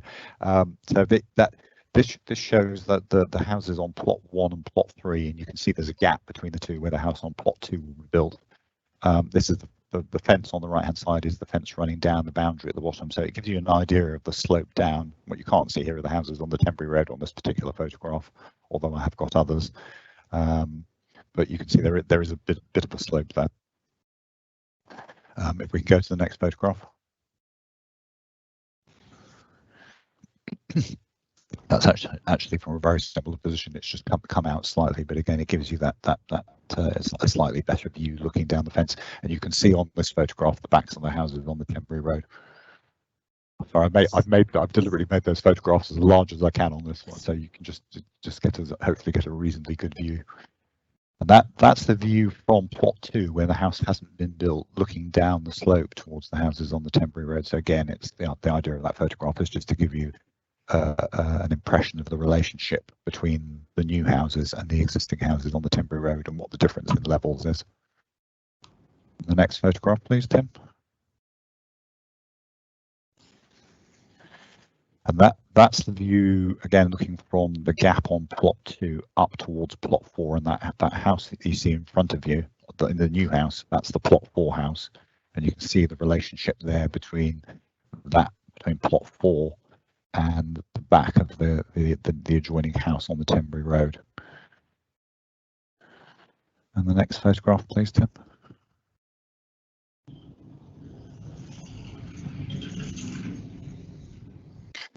And I've put that photograph in just to show you that how narrow the gap actually is between the two. I'm advised there is an existing drain and on running down the back of the property there. The property boundary is actually the rear wall of the adjoining house, and the intention is to build a retaining wall a little way out from that, from the wall of the adjoining property. And then there'll be a small bank above it. I just point that out because you may have noticed in one of the representations there's comment from the occupants of the adjoining property about the stability of the wall, but the reality is that the bank that will be there will be a very limited width. So I've put that photograph in to show that. And I'm not sure if have we got another photograph, or is that the last one? No, that's the last one. So as I say, this site does have a tortuous history. It's a difficult site in so far as I think it's highly likely if this was an application that came forward for the development for, you know, if it was a wholly new application for this development today, I think one would have to think quite hard about whether or not it's a development that we would be approved now. But the fact is, it has a planning permission. It's been substantively built. What is proposed now is amendments to the existing scheme. The increase in the levels, whilst there's been objection to them, they compared with what's been approved, they don't make a significant difference in terms of the impact on the adjoining properties in relation to what's been approved. So there's not, the recommendation is there's not sufficient basis to refuse the application in terms of the change in levels. And in relation to the drainage, the drainage issue here is purely to do with providing some kind of catchment for the surface water of those rear gardens, particularly on plots 1 to 3, because the substantive drainage scheme here has been approved. So the option is if what's now proposed isn't approved, then there's no drain along that boundary at all. So the option is no drain or some drainage. And as I've set out in a report, given both the amendments that are proposed, there's not a substantive basis for recommending refusal for the application. So the recommendation is to approve, Chairman. Thank you. I just set a note to say this is in Cleal Parish, not Caneham, as is written in the notes at 4.1. And Councillor Andy Boddington wishes to ask a question, please. Yes. Thank you, Chair. May I just clarify Councillor Tyndall's comment? There is no Clehill Parish. That's what it is. It's Caneham Parish. However, my question to Andrew was, what was the reason that the drainage couldn't be connected to the Tembury Road, to the existing pipe on Tembury Road? Because clearly drainage is sort of 90% of this issue. The position, as I understand it, is because it runs through I may be wrong about this because I haven't had chapter and verse on it, but the impression I've got from the correspondence I've seen is that because the connection is through somebody else's property, there was an issue of getting permission to actually make that connection through that property. That's my understanding of it, but I stand to be corrected on that. Thank you. by David Evans, Chair. Are there any speakers came on this as lister?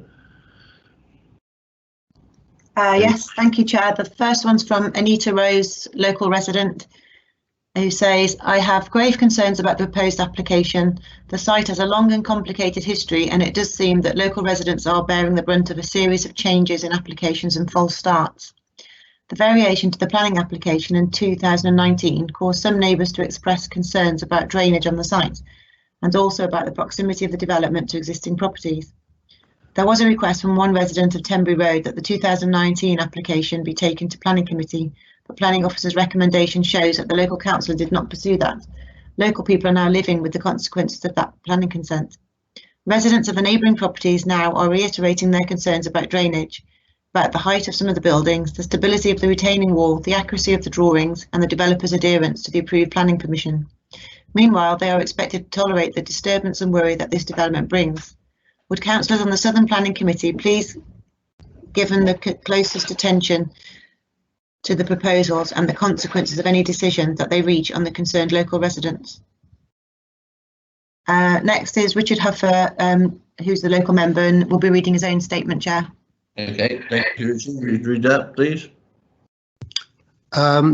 Chair, I am so angry with this application and the position it's put officers in, and the position it's now putting councillors in.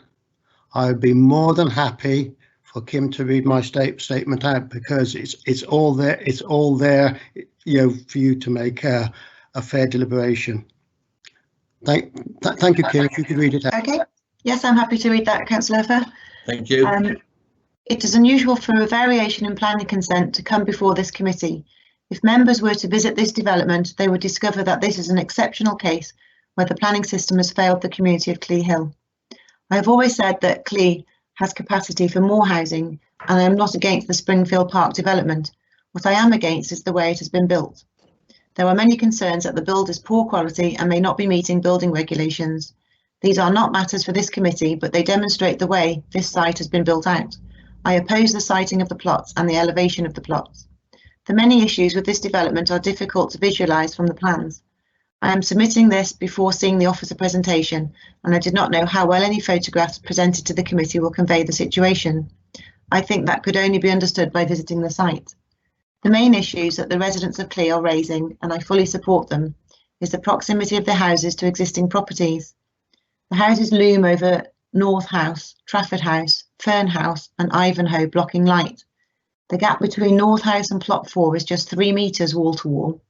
The fence now erected is on much higher ground, as are the plots, especially plots 4 and 5.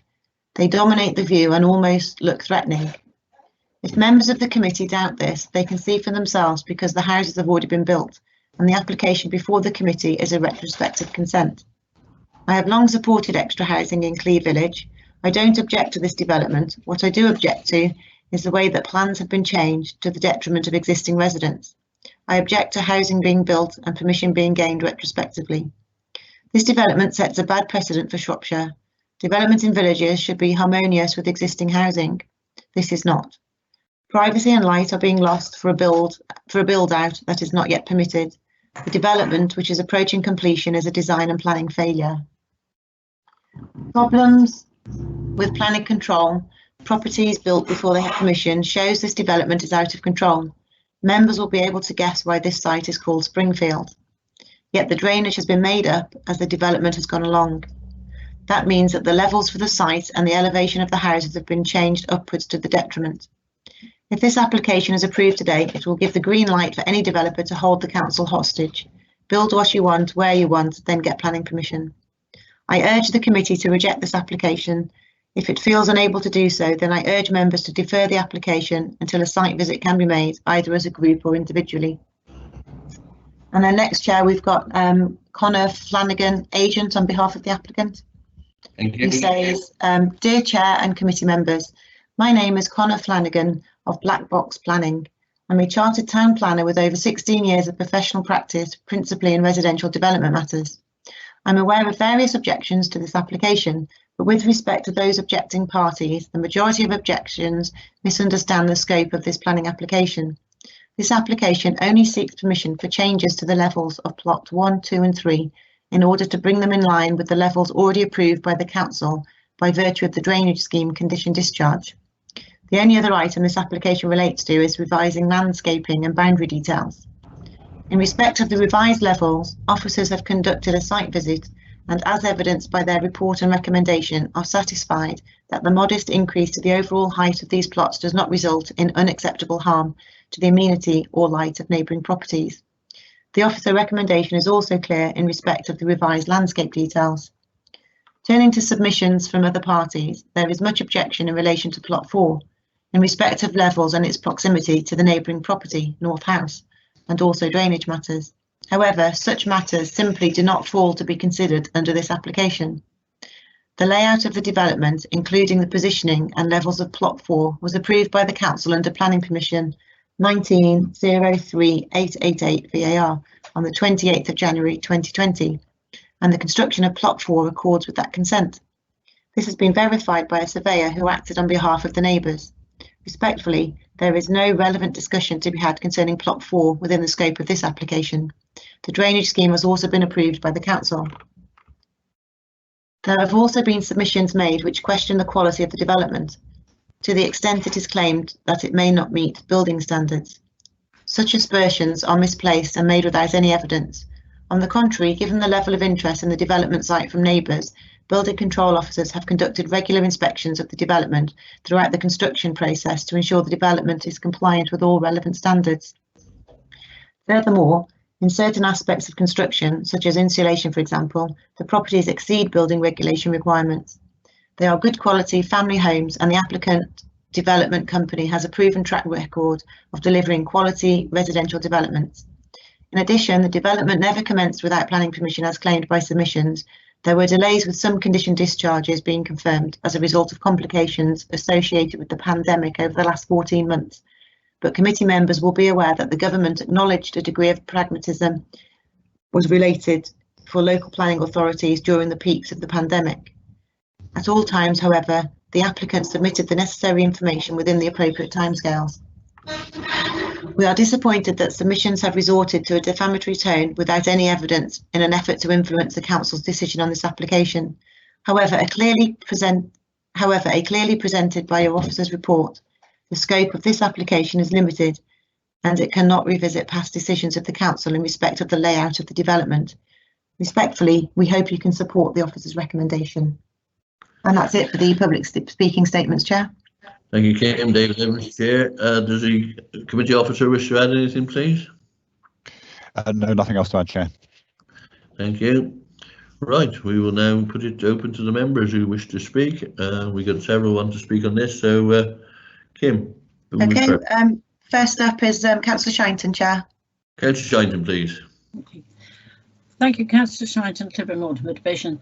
I must say I'm horrified to read the history of this site, and I absolutely accept the permissions were given in the past, which we can do very little about. So let's look at what we've got in front of us now, which is a site overlooking existing houses, much higher than the others, and you can't tell me that that isn't an invasion of privacy as they overlook. The drainage, I can't believe that anybody wouldn't have paid special attention, bearing in mind where we are. We're in Clee Hill, a beautiful part of Shropshire Council area, and I can't believe that something as basic as drainage wouldn't have been put to a very high part of the agenda. They talk about digging a trench. A trench? What on earth do they mean by a trench? Are we talking about proper site drainage? Is that what's being proposed with this application? Because a trench doesn't do it for me, I'm afraid. I would want to, I'm no expert engineer, but a trench certainly doesn't do the flooding side of it for me. I look at the fencing, the boundary fencing between this 1 to 4 and the adjoining houses, and we've got just some ordinary overlap type fencing between the two. Do they seriously think that that will be sufficient to hold back the weight of the land behind it, with a house on top and all the activity that will take place once those houses are finished?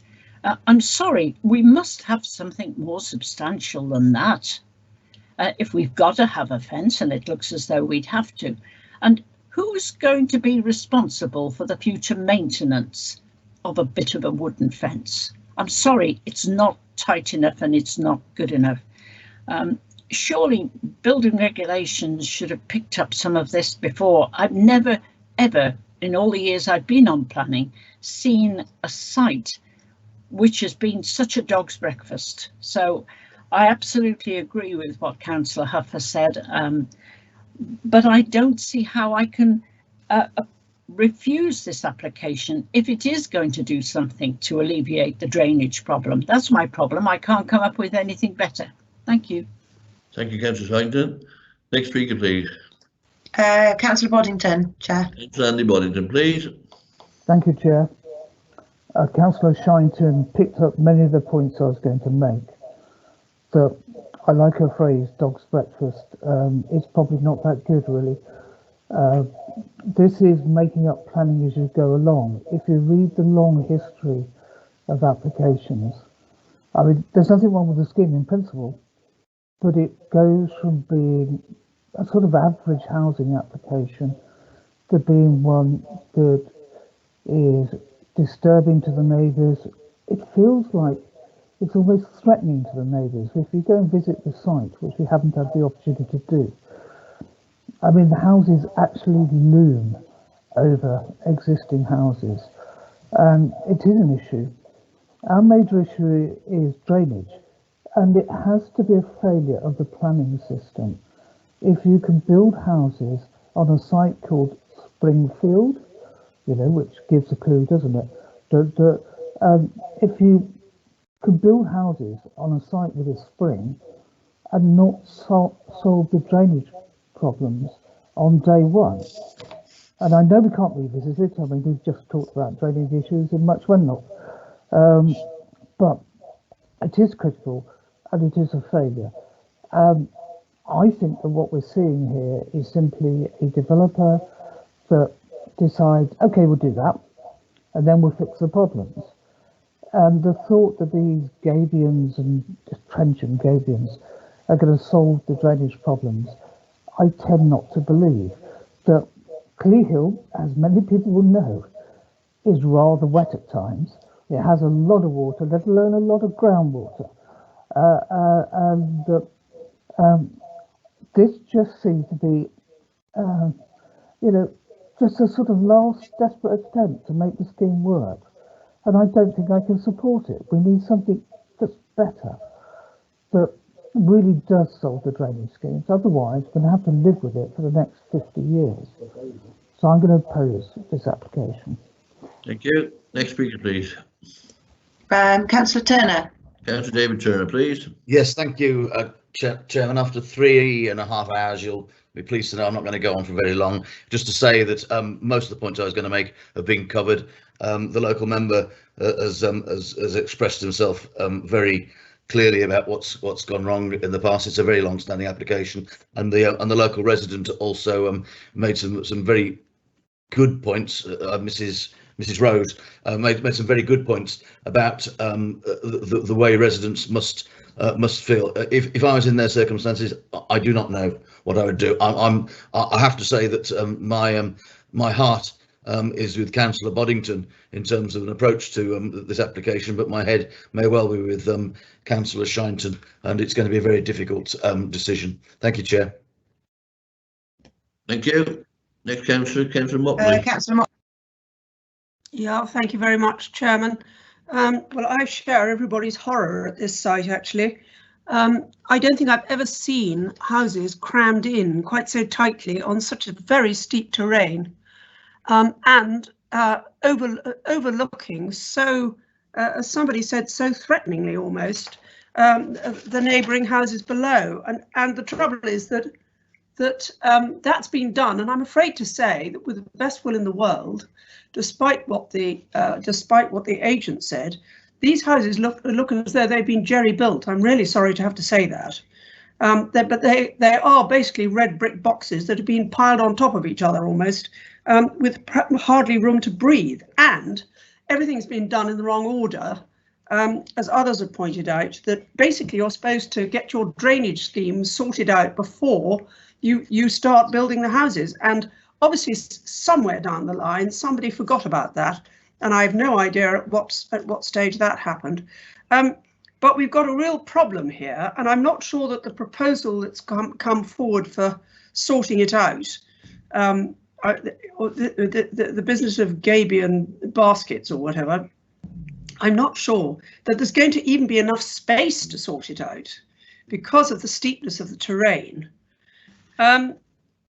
I feel very strongly that actually everything should stop on this site until such time as a proper drainage scheme can be carved out somehow. I can't see that there's going to be any advantage by raising the houses, because that's just going to make the problem even worse in terms of overlooking. So it seems to me that as Councillor Shinton has said so eloquently, this is indeed a dog's breakfast. We're looking at it far too late in the day. This should have been picked up a long time ago, that this is a site that simply isn't working for people. And I feel that actually we should probably refuse this application on the basis that the whole drainage scenario here has got to be thought through much more carefully, but before we start fiddling around even more. So, I mean, I'm very unhappy with it. I really can't see that I can support it. I can't support the recommendation. I just think that we're just going to be piling problem on top of problem if we do support this application. That's the trouble. And I wish that it wasn't the case, but I'm afraid to me that's how it seems. Next speaker, please. Councillor Woodward, Chair. Councillor Tina Woodward, please. Thank you, Chairman. I just agree with Councillor Cecilia Motley and other councillors that have spoken on this. I mean, I had cause to be out there recently and actually turn round in the road, and I couldn't actually figure what was taking place on that site. To be fair, you know, we're saying the levels. Well, the levels are wrong, and it's proved to be wrong. Those properties 1 to 3, 2 is not built, but 1 to 3 are definitely higher. And when you look at the actual diagrams of where you stand in the properties that are already built, the historic residents, then I think it must be quite overbearing in my view. And I do share the concerns regarding gabions and drainage. So I'm at a loss, to be honest, I think, as other councillors are as well. Thank you, Tina. Right, Richard, do you wish to come back? No, Andrew, isn't it? Will you wish to come back and clarify any points? Or no, I will make a comment though, if I may, Chairman. And in some ways, this probably reflects the comments of I think all the members who've spoken. That we're starting off in a place we don't really want to be to start with this application. That the site has developed in the way that it has. Really where this takes you, that if you don't approve this application, and I'm not, then it puts you in the position of, well, where do we go from here and how do we deal with it? Because we're in a position where certainly two of those 3 houses on plots 1 to 3 have been built, and if the application is refused, we've then got a development that's in breach of planning control, and then how do we choose to deal with that? I think as pretty well everyone who's spoken has said, it leaves also the issue of the drainage along that western boundary, and what the appropriate solution is there too. At the moment, there is no drainage under the consented scheme. So it does raise a number of difficulties. I make those more as just sort of observations and reflections more than anything else, because it simply just to illustrate the fact that we're in a difficult place with this application, and there isn't an easy answer here, I'm afraid. The two that they've already built and hired, did they have permission to do that or not? Those, as I understand it, have been built to the levels that are shown on these plans. So they've built those two houses in advance of obviously this application being submitted. So they built higher than what they should have been already? As I understand it, yes, correct. Without permission? Well, certainly in breach of the permission they've got, yes, because Right. they've not been built to the levels that are on the approved plan. Right, okay. Next speaker, please. Next speaker. Councillor Harris, Chair. Thank you. Having listened to everybody through this bit of a debate, I think that Cecilia Motley has nailed it. Issue is here is we need to refuse this because an engineer needs to look at this properly. And what does worry me is somebody has got this idea that gabion baskets are of an engineering fix. Well, actually, they're not. There is no capacity for any engineering in them at all. So I am of a mind to propose to refuse this application so that an engineering company can go in and do a validation on what is there. Right, can we ask Tim Rogers to come and speak, please? He indicated he'd like to come and speak. Yes, thank you, Chair. Sorry, I just wanted to add a bit to what Andrew said. I mean, firstly, I'd reiterate that this is a position that none of us really wanted to be in, and it has put us in a very difficult position. No. But I can see here, and I've heard the debate, and I can see potentially where members are headed. If we are to refuse, or if you are to refuse the application, we just need to be clear about why that is. The houses have what's on plots 1 and 3 have been built at the wrong levels. The justification for that is claimed by the applicant to be so that to help facilitate the drainage proposal that they're now putting forward. But the drainage proposal in itself is not something that our drainage consultants have raised an issue with. So we're, as a council, as a body responsible for drainage, we're saying the solution is acceptable. So if you're headed for refusal, then you would have to refuse the applications on the basis that I think that the increased height arising from the drainage proposal, the increased height and level of the dwellings is unacceptable.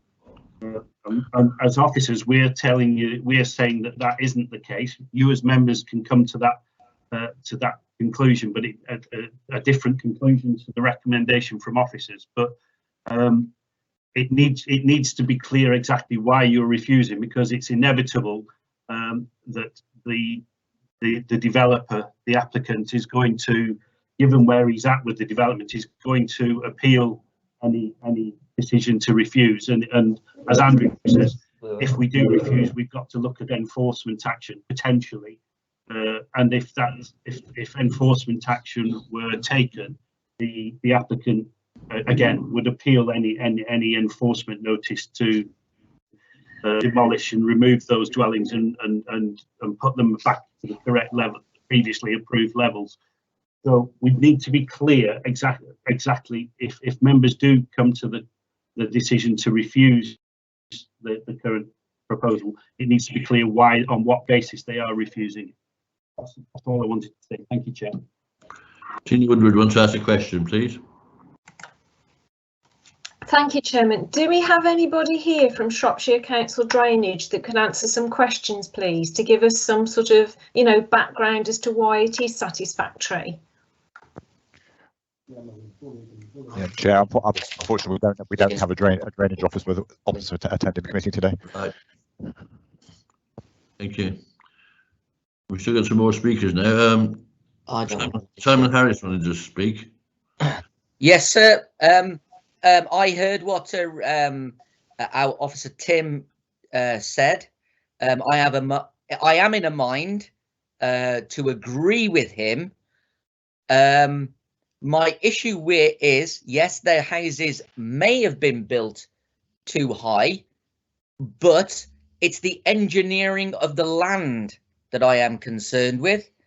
And this is where we should be going. We need, Tina Woodwards has asked if there was any drainage people available. Well, there isn't. And on that note, then, we should be seeking for a full engineering report on the site. Okay. Tim, do you want to come back there? If Councillor Harris is proposing that, then I presume that he is proposing, in order to do that, the application be deferred or refused. But help me out here, Tim. Ready? I think the application needs to be refused, not deferred. The fact is it is very under-engineered, and the original application should have had a full engineering drawings and diagrams and reports on a full drainage system. That is what we asked for right from the start. If we haven't had it right from the start, then we must have it now. This is the time it should happen. Otherwise, there is something wrong. I hear what you're saying, Councillor. The difficult position we're in is that they have clearly submitted enough information to satisfy our drainage advisors that the scheme is acceptable, and therefore they haven't raised an issue with that. So going back to what I said before, I'm I'm uncomfortable with refusing on the basis that the drainage solution is unacceptable, or we're not certain that the drainage proposal will work, because that's not what we're being told. Okay. Kim, I'm going to let everybody else join in now. I've listened to what you've got to say. I'm just in my mind that I'm being an engineer. I wouldn't. My personal view is, being an engineer, I know what is required. And the moment you've mentioned gabions as well, and Tim, you know that I know what I'm on about. Gabions are not an engineering solution. I think, Chair, if I can just say something now, Kim Brown, solicitor, the point that Tim's trying to make is that actually our drainage experts have approved the drainage bit that's been put forward, so that if members are wanting to go against this, I think what Tim's trying to say is that they should be more advised to look at the height of the buildings rather than the issue with the drainage itself. Okay, then let's refuse it on the height of the buildings. I think that's what you were saying, is it, Tim? That's correct, yeah. Yeah. Thanks for that, Maria. Right. So you propose it on the height of the buildings. Did yes. Andy Boddington, are you still seconding that? Chair? Have we had a proposal from Councillor Harris then, Chair? Yes, that's a proposal, yeah. Chair, can I just intervene for a moment? If we're going to refuse it on the height of the buildings, I'm sorry to ask the obvious question, but it's clear for the record that we're refusing it in relation to the height of the buildings because of the impact that the increase in height of the buildings has on the neighbouring residential properties. Andrew, that's correct. Yeah, the levels, not necessarily. Yeah, that's fine. Sorry, I'm not really to be dense. It's just that we've got a clearly minuted reason for the purposes of the decision. Yeah, that's the point I was trying to make, Andrew. Yeah, that's fine. Okay. Are you happy with that, Simon? Yes, very happy with that, sir. Okay, Andy. Yeah, I'm happy with that. We should just note that the reason for the height of the buildings is actually intricately linked to the drainage scheme. They wouldn't be that high if it wasn't for the failure to get a drainage scheme for the site that really worked. Right. We've still got some more speakers on this, haven't we, Kim? Yes, we've got Councillor Shankton, please, Chair. Shankton. Well, not being an engineer, I've listened to the immediate debate that's taken place. I'm not convinced, I must admit, but I will bow to superior information. But for me, this whole site should now be shut down until this particular problem has been solved satisfactorily. No more work should be done. Those houses that sit there half done or 3/4 done, I don't care. It should be shut down with no more activity until we are satisfied that the drainage is satisfactory for the area that we're doing. I found this business of we'll dig a trench, for heaven's sakes. I bow to superior knowledge when it comes to engineering, but I want this site shut down until that's rectified. Thank you. Next speaker. Councillor Turner, please, Chair. Councillor Turner. Yeah, thank you very much. Yes, I think that if this can be refused on the grounds suggested, and as Tim Rogers has said, we then go down the enforcement route. I understand. Well, no, I don't understand. I have some grasp of the fact that these things are long and complicated. But can we please make sure, given the length of time this has been running on for, and given the discomfort that these people are living with, and the worry, that we throw some resource at it, because we're going to end up sooner or later spending quite a lot of money, of taxpayers' money. So rather than the long drawn out process, I don't want to be exacting revenge or any kind of vindication here, but I just want to bring this thing to a head as quickly as possible. Thank you, Chair. Thank you. Next speaker, please. Councillor Boddington, Chair. Councillor Boddington.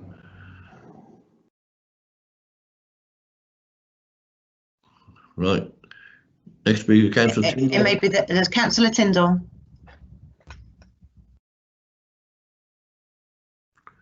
Thank you.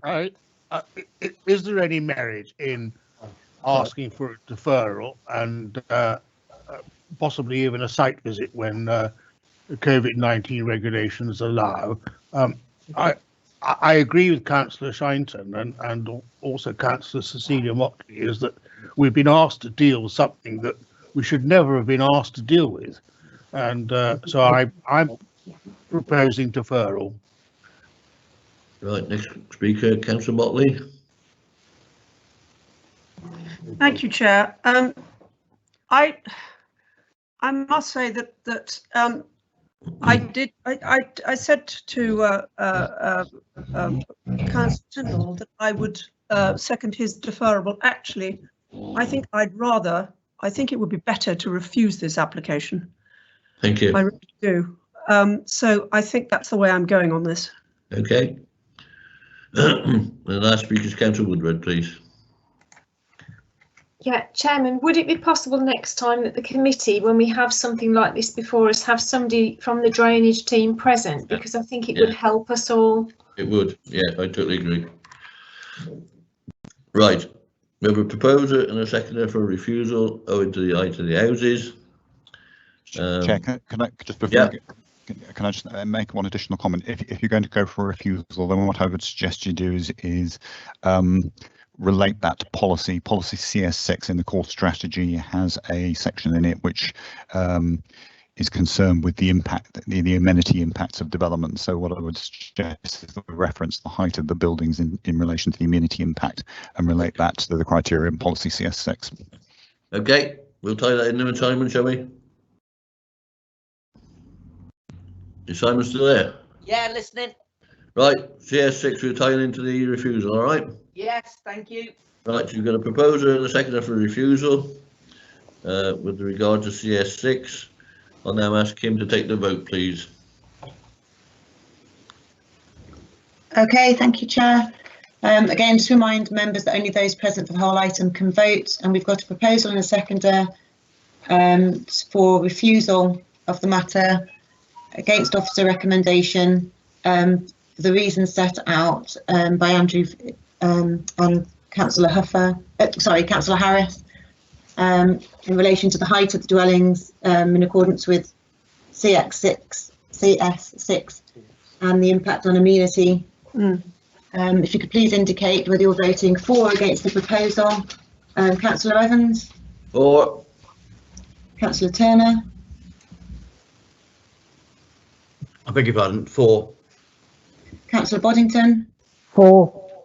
Councillor Harris? For. Councillor Hignett? For. Councillor Motley? For. Councillor Parsons? For. Councillor Shanton? For. Councillor Tyndall? For. And Councillor Woodward? For. That's unanimous, Chair, for the proposal. Thank you. That's proposal has been accepted to refuse the application. Thank you. I believe Councillor Harris is leaving now, are you? Thank you.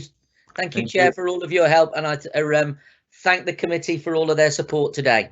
And thank you for your support, and thank you for the support during your term of office. Thank you. Thank you, sir. Right. Chairman, Yes. Chairman, can I just say it's 4 minutes to 6. How long are we going to go on for? I find 4 hours of planning committee meeting We shouldn't be long. almost impossible. We shouldn't be long. Well, is it possible to press the accelerator? Yes. Right. Hard. Item 12, Redthorn Farm, Barnes, Clibber Mortimer. Okay, thank you, Chair. And Andrew Shirakowski, consultant planner. I'll make this as brief as I possibly can, as I suspect there will be a little bit of comment from the committee on this one. This is on the face of it, a relatively straightforward application for an agricultural access track on Baton Lane on the south side of Clibbery Mortimer. If we run through the slides, you can see Clibbery's the built-up area of Clibbery is on the top left hand corner of the map there. Baton Lane runs south from Pinkham Lane, and it basically goes. There's a bit of a hill, and then there's a brow, more or less where the red line is marked on that plan, and then drops away again. There's an area of agricultural land to the west side of Baton Lane. The lane itself is at a little bit of a level below the adjoining field. I actually went and visited this, and if you stand in the lane, the level of the field next to the road is at round about my eye level. So there's a difference between the level of the road and the adjoining field of round about 5 or 6 feet. And the intention would be to excavate out a bank and put the access through that bank. And then build a retaining wall where the access comes out onto the road. There is some new additional housing development either side of this access. If we carry on with these slides, I think there's a more detailed drawing which shows the proposed. Well, there's a more detailed plan there that shows the adjoining properties to the north and south. Some relatively new housing just to the north. And this is a gap site there. There's also a house on the opposite side of the road. If we move on to the next slide, please. I think yes, there's one more drawing. Yeah, so I don't know how well you can actually see on that drawing, but you can see where there's a little bit of a cut into the bank, and then there would be a retaining wall built, which is what's shown on the drawing at the bottom there, which is required because of the difference in the level of the lane and the road. The lane, I should say, is relatively narrow at that point, and there is a high point just to the north of where that access is proposed. I think where you can see the house right at the top there. I think the top of the layer, yeah, actually to the left of that, Tim, actually on the drawing, you can just see there's a property at the top there, and I think, yeah, there, around about there, that's the sort of high point on the lane. I'm sure Councillor Shyton will correct me on this if I've got it wrong. And if we just move on to the remaining slides, I think that's just the detail of the construction. So it's a hardcore track which will go into the field. It's 40 meters, around about 40. It's 46 meters long, I think. Yeah, that's right, 46 meters long. And then if we just go on further, I think there are a couple of photographs. There's some aerial photographs. Yeah, so you can see the field there going up to the side of the road. So the track would be roughly in the middle of that field, going perpendicular to the road. That's it. Yeah. Next slide.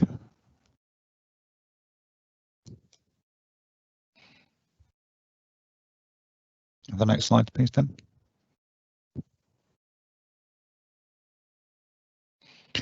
that's the view. That's the view up the lane. You don't quite get the sense of how it goes up there, but the point of access is almost exactly where we're standing. It's slightly unfortunate actually. The photograph is taken exactly at the point of access because there's actually it's like a brick-built barn immediately to the right here, which you can't really see on that photograph. But but you can see the difference here between the level of the road and the level of the field, because there's the hedge. It doesn't drop the same to the same extent on the far side of the hedge, and I think the next photograph is just the same, is the view the opposite way. Yeah, there's the building on the now on the left hand side, and you can see the hedge on the right hand side. What those photographs don't really show is that you're quite close into the edge of Clibbury here. It looks like you're out in the open countryside, but you're not actually. You're literally just beyond the edge of the built up area of Clibbury. So that's basically the proposal. It's a fairly simple, straightforward application on the face of it. The land does belong to the adjoining farm. I don't know if we can just go back to the blue line plan, Tim, just at the very beginning. It's just because it's useful to see, because it shows the position of the existing house in relation to the agricultural holding. If you go right back to the blue line.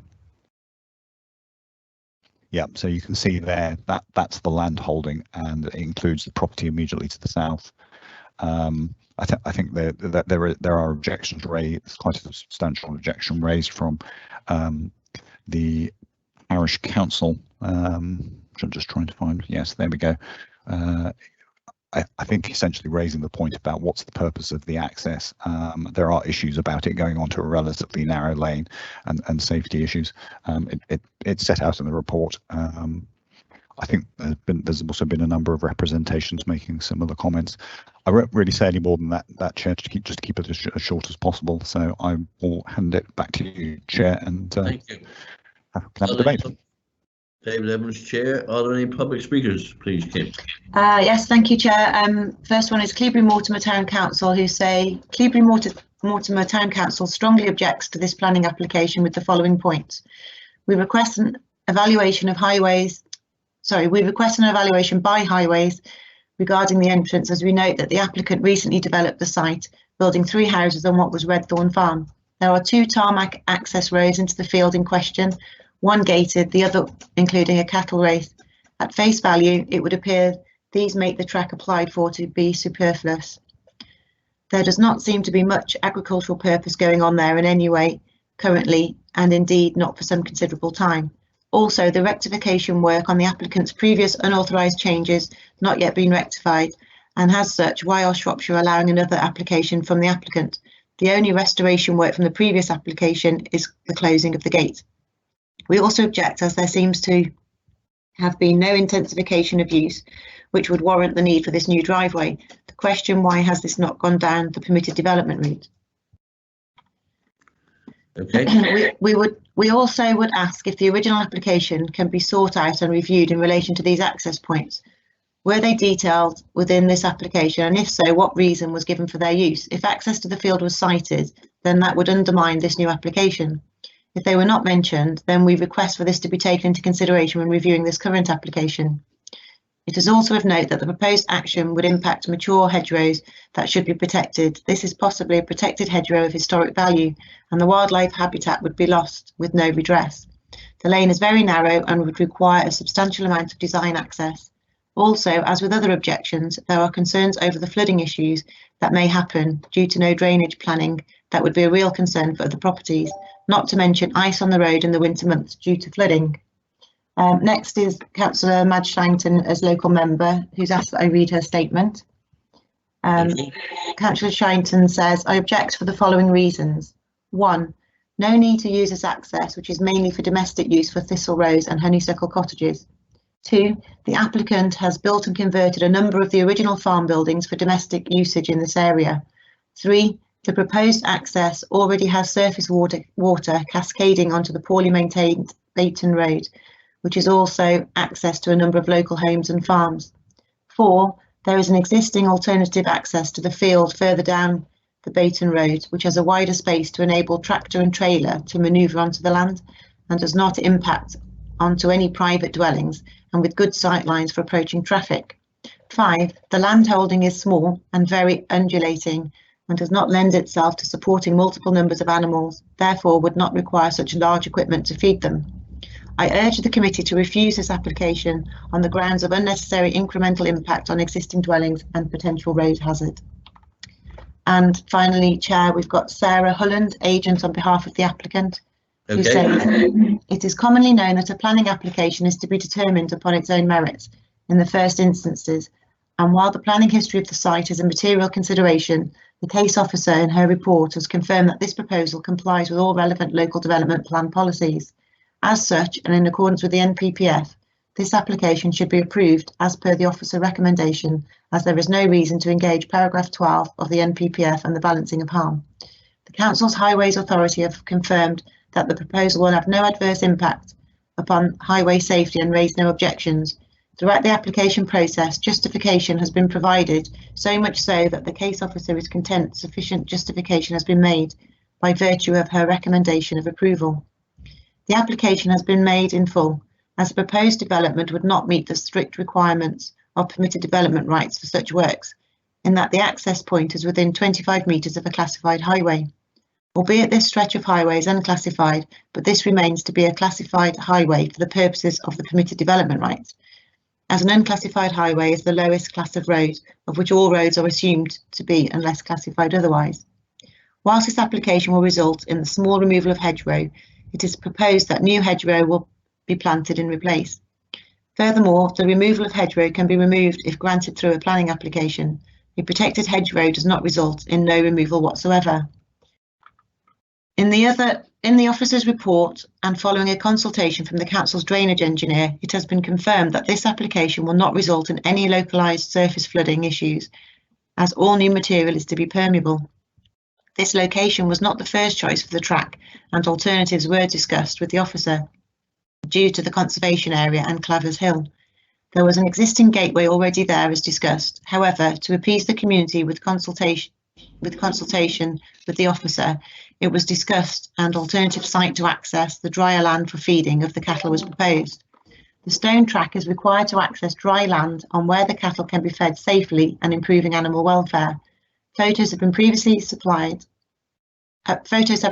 supplied to the officer of winter feeding 2020-2021, which is unacceptable for welfare standards due to the poor access provisions.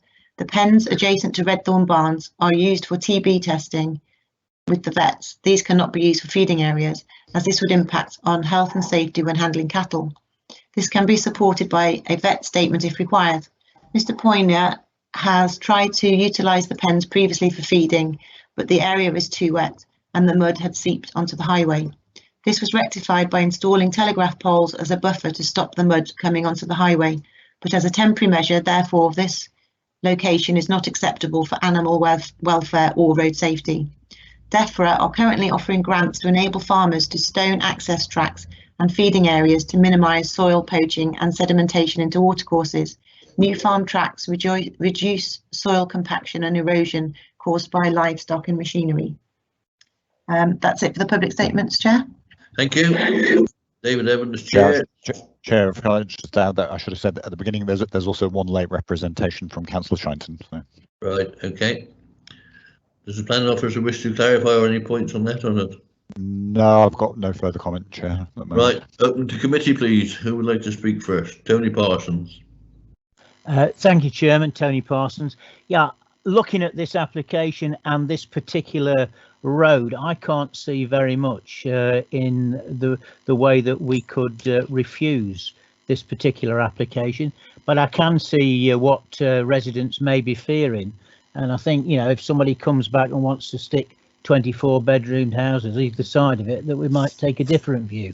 But I can't see any reason really to refuse this application. Right. And Cecilia Motley, please. Actually, I don't really agree with Councillor Parsons. I think it can be refused on the grounds that it's not necessary. There seem to be quite a lot of other access points into that field. It does look as though it's been proposed for a particular purpose, which may not have anything to do with cattle. So I take a rather different view, I'm afraid. Right. Any other speakers, please?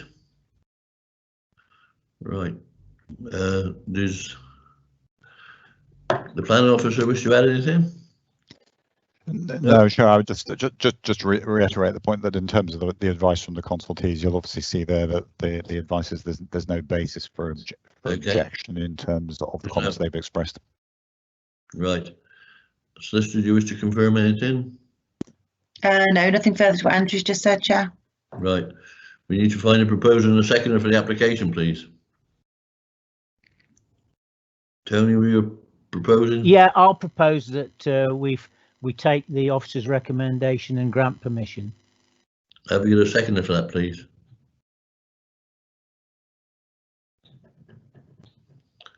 No. Any other proposal on the table, please?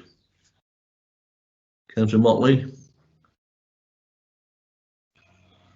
Well, obviously, Chair, if nobody seems to be supporting acceptance of this, then we'd better refuse it, hadn't we? So I'd better propose refusal. See if I get a seconder. Have we got a seconder for refusal? I'll second David Turner. And I was about to second too. Right. I'll third it. And okay. on the ground, well, and can you? Yeah, Chair, we'll need grounds for refusal, Chair. Yeah, obviously. Yeah, reason for refusal, please. Tim Rogers wants to speak, Chair. Okay, Tim, come in. Sorry, I was only just going to say what Andrew said. You need a reason for. That's what I was proposing to refuse it. That's all. Yeah, yeah.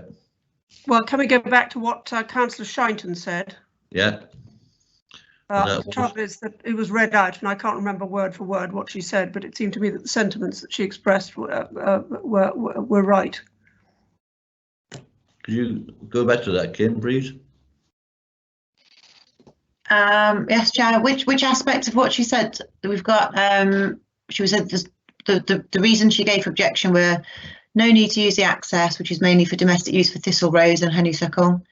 The applicant has built and converted a number of barns for domestic use. The proposed access already has surface water cascading onto a poorly maintained road, Bainton Road. Existing alternative access to the field further down Bainton Road has wider space to enable tractor and trailer to manoeuvre, and good sight lines. That seems to me to be a good one. Right. Kim. Tim. As well as the first two, as well as Councillor Shinton's first 2 points. Right. Chair, can I then just offer an additional comment? Again, if we're going to do a reason for refusal, I suggest linking it into policy. You potentially could into policy MD7B of the SAMDEV, which in paragraph 3 refers to planning applications for agricultural development, and then there are 3 paragraphs, subparagraphs A and B and C. Paragraph A refers to a required agricultural purpose. Paragraph B refers to functionality and physically closely related to the existing farm buildings.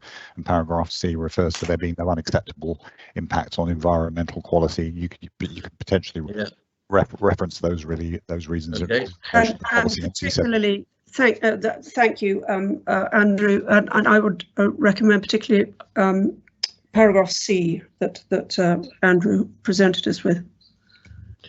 Right, so therefore, any other point to clarify? I will now put it to the vote for refusal on the grounds of ND7B, plus the other bits that were added in the application. So Kim, will you take the vote, please? Yes, thank you, Chair. Again, just remind members that only those present for the whole item can vote. So we have a recommendation to, a proposal to refuse and a seconder on the ground set out. We just mentioned in relation to what Councillor Shinton put in a statement, points 1, 2 and 4, and the link to policy in SAMDEV. Andrew just mentioned MD7 points. Is it 3, A, B and C? MD7B, yeah. Sorry, MD7B. Paragraph 3, A, B and C. Yeah, paragraph 3, A, B and C. Okay, so if you could please indicate whether you're voting for or against the proposal. Councillor Evans? For. Councillor Turner? For. Councillor Boddington? For. Councillor Harris? Go on. Oh, sorry, Councillor Harris not here. Councillor Hignett, You must have left as well. Councillor Hignett, are you still with us? Doesn't look as though he is. Okay. Councillor Huffer. Abstain, I had to leave the room. Okay, thank you. Councillor Motley. For. Councillor Parsons. Against. Councillor Tyndall. For. And Councillor Woodward. For. So you've got 6 votes for the proposal, 1 against and 1 abstain. Okay, so that's been carried down for a refusal. Thank you very much.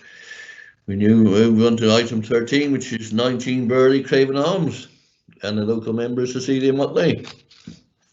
Can the officer present the report, please? Thank you, Chair. This is Water Fiscal Planner. This application is on committee solely because the applicant's a member of staff and proposes a small single-storey extension. 19 Burley, you can see in the image there, and essentially the extension will be where you can see the sort of the cutout on the side of the building. But if we move to the next image, please. And that's property as it stands at present. Members may recall we did visit there some time ago to look at the detached garage office building at that point there. Correct. Next slide, please. Shaded in there, we can just see on the housing image, that's the location of the proposed extension. Next one, please. That's the existing arrangement on the left, and on the right hand side you can see just extending it outwards, but still maintaining a setback from the line of the front elevation by about 0.4 of a metre there. Next image, please. Again, there's the existing sort of arrangement. We can see the lean-to at the side at present. Next slide, please. That's as proposed, just bringing that forward. Same roof plane. Next slide, please. Again, existing side view. Next one, please. As proposed. Move on to the next slide, please. Again, photographs here. This shows existing arrangements. On the left-hand side, you can just see that element will be brought forward and still slightly recessed from the line of the front wall. And next one, please.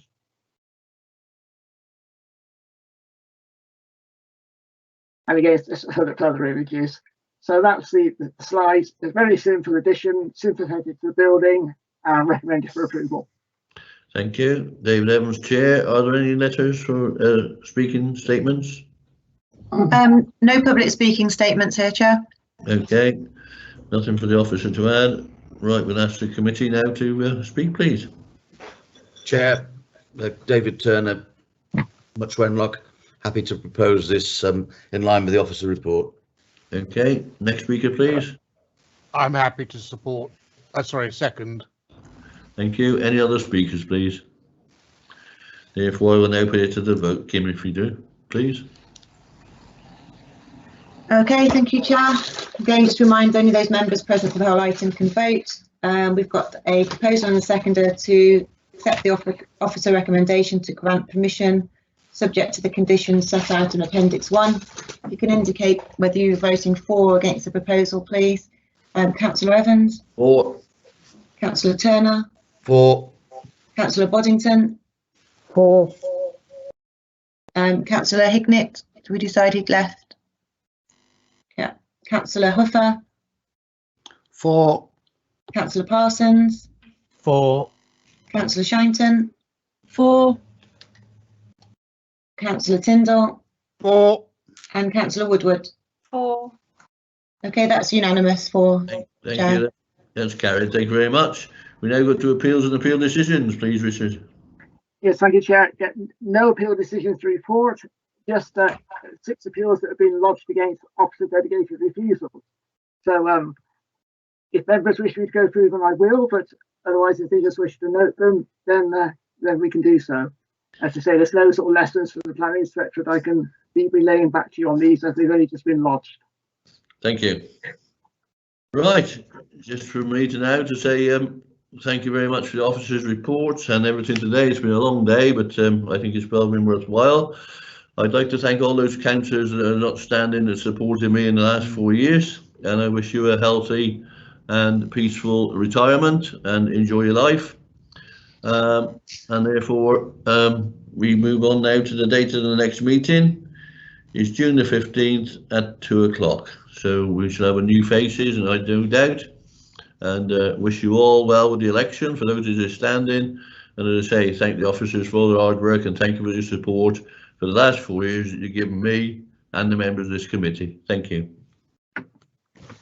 Thank you all. Bye. Thanks everybody. Bye.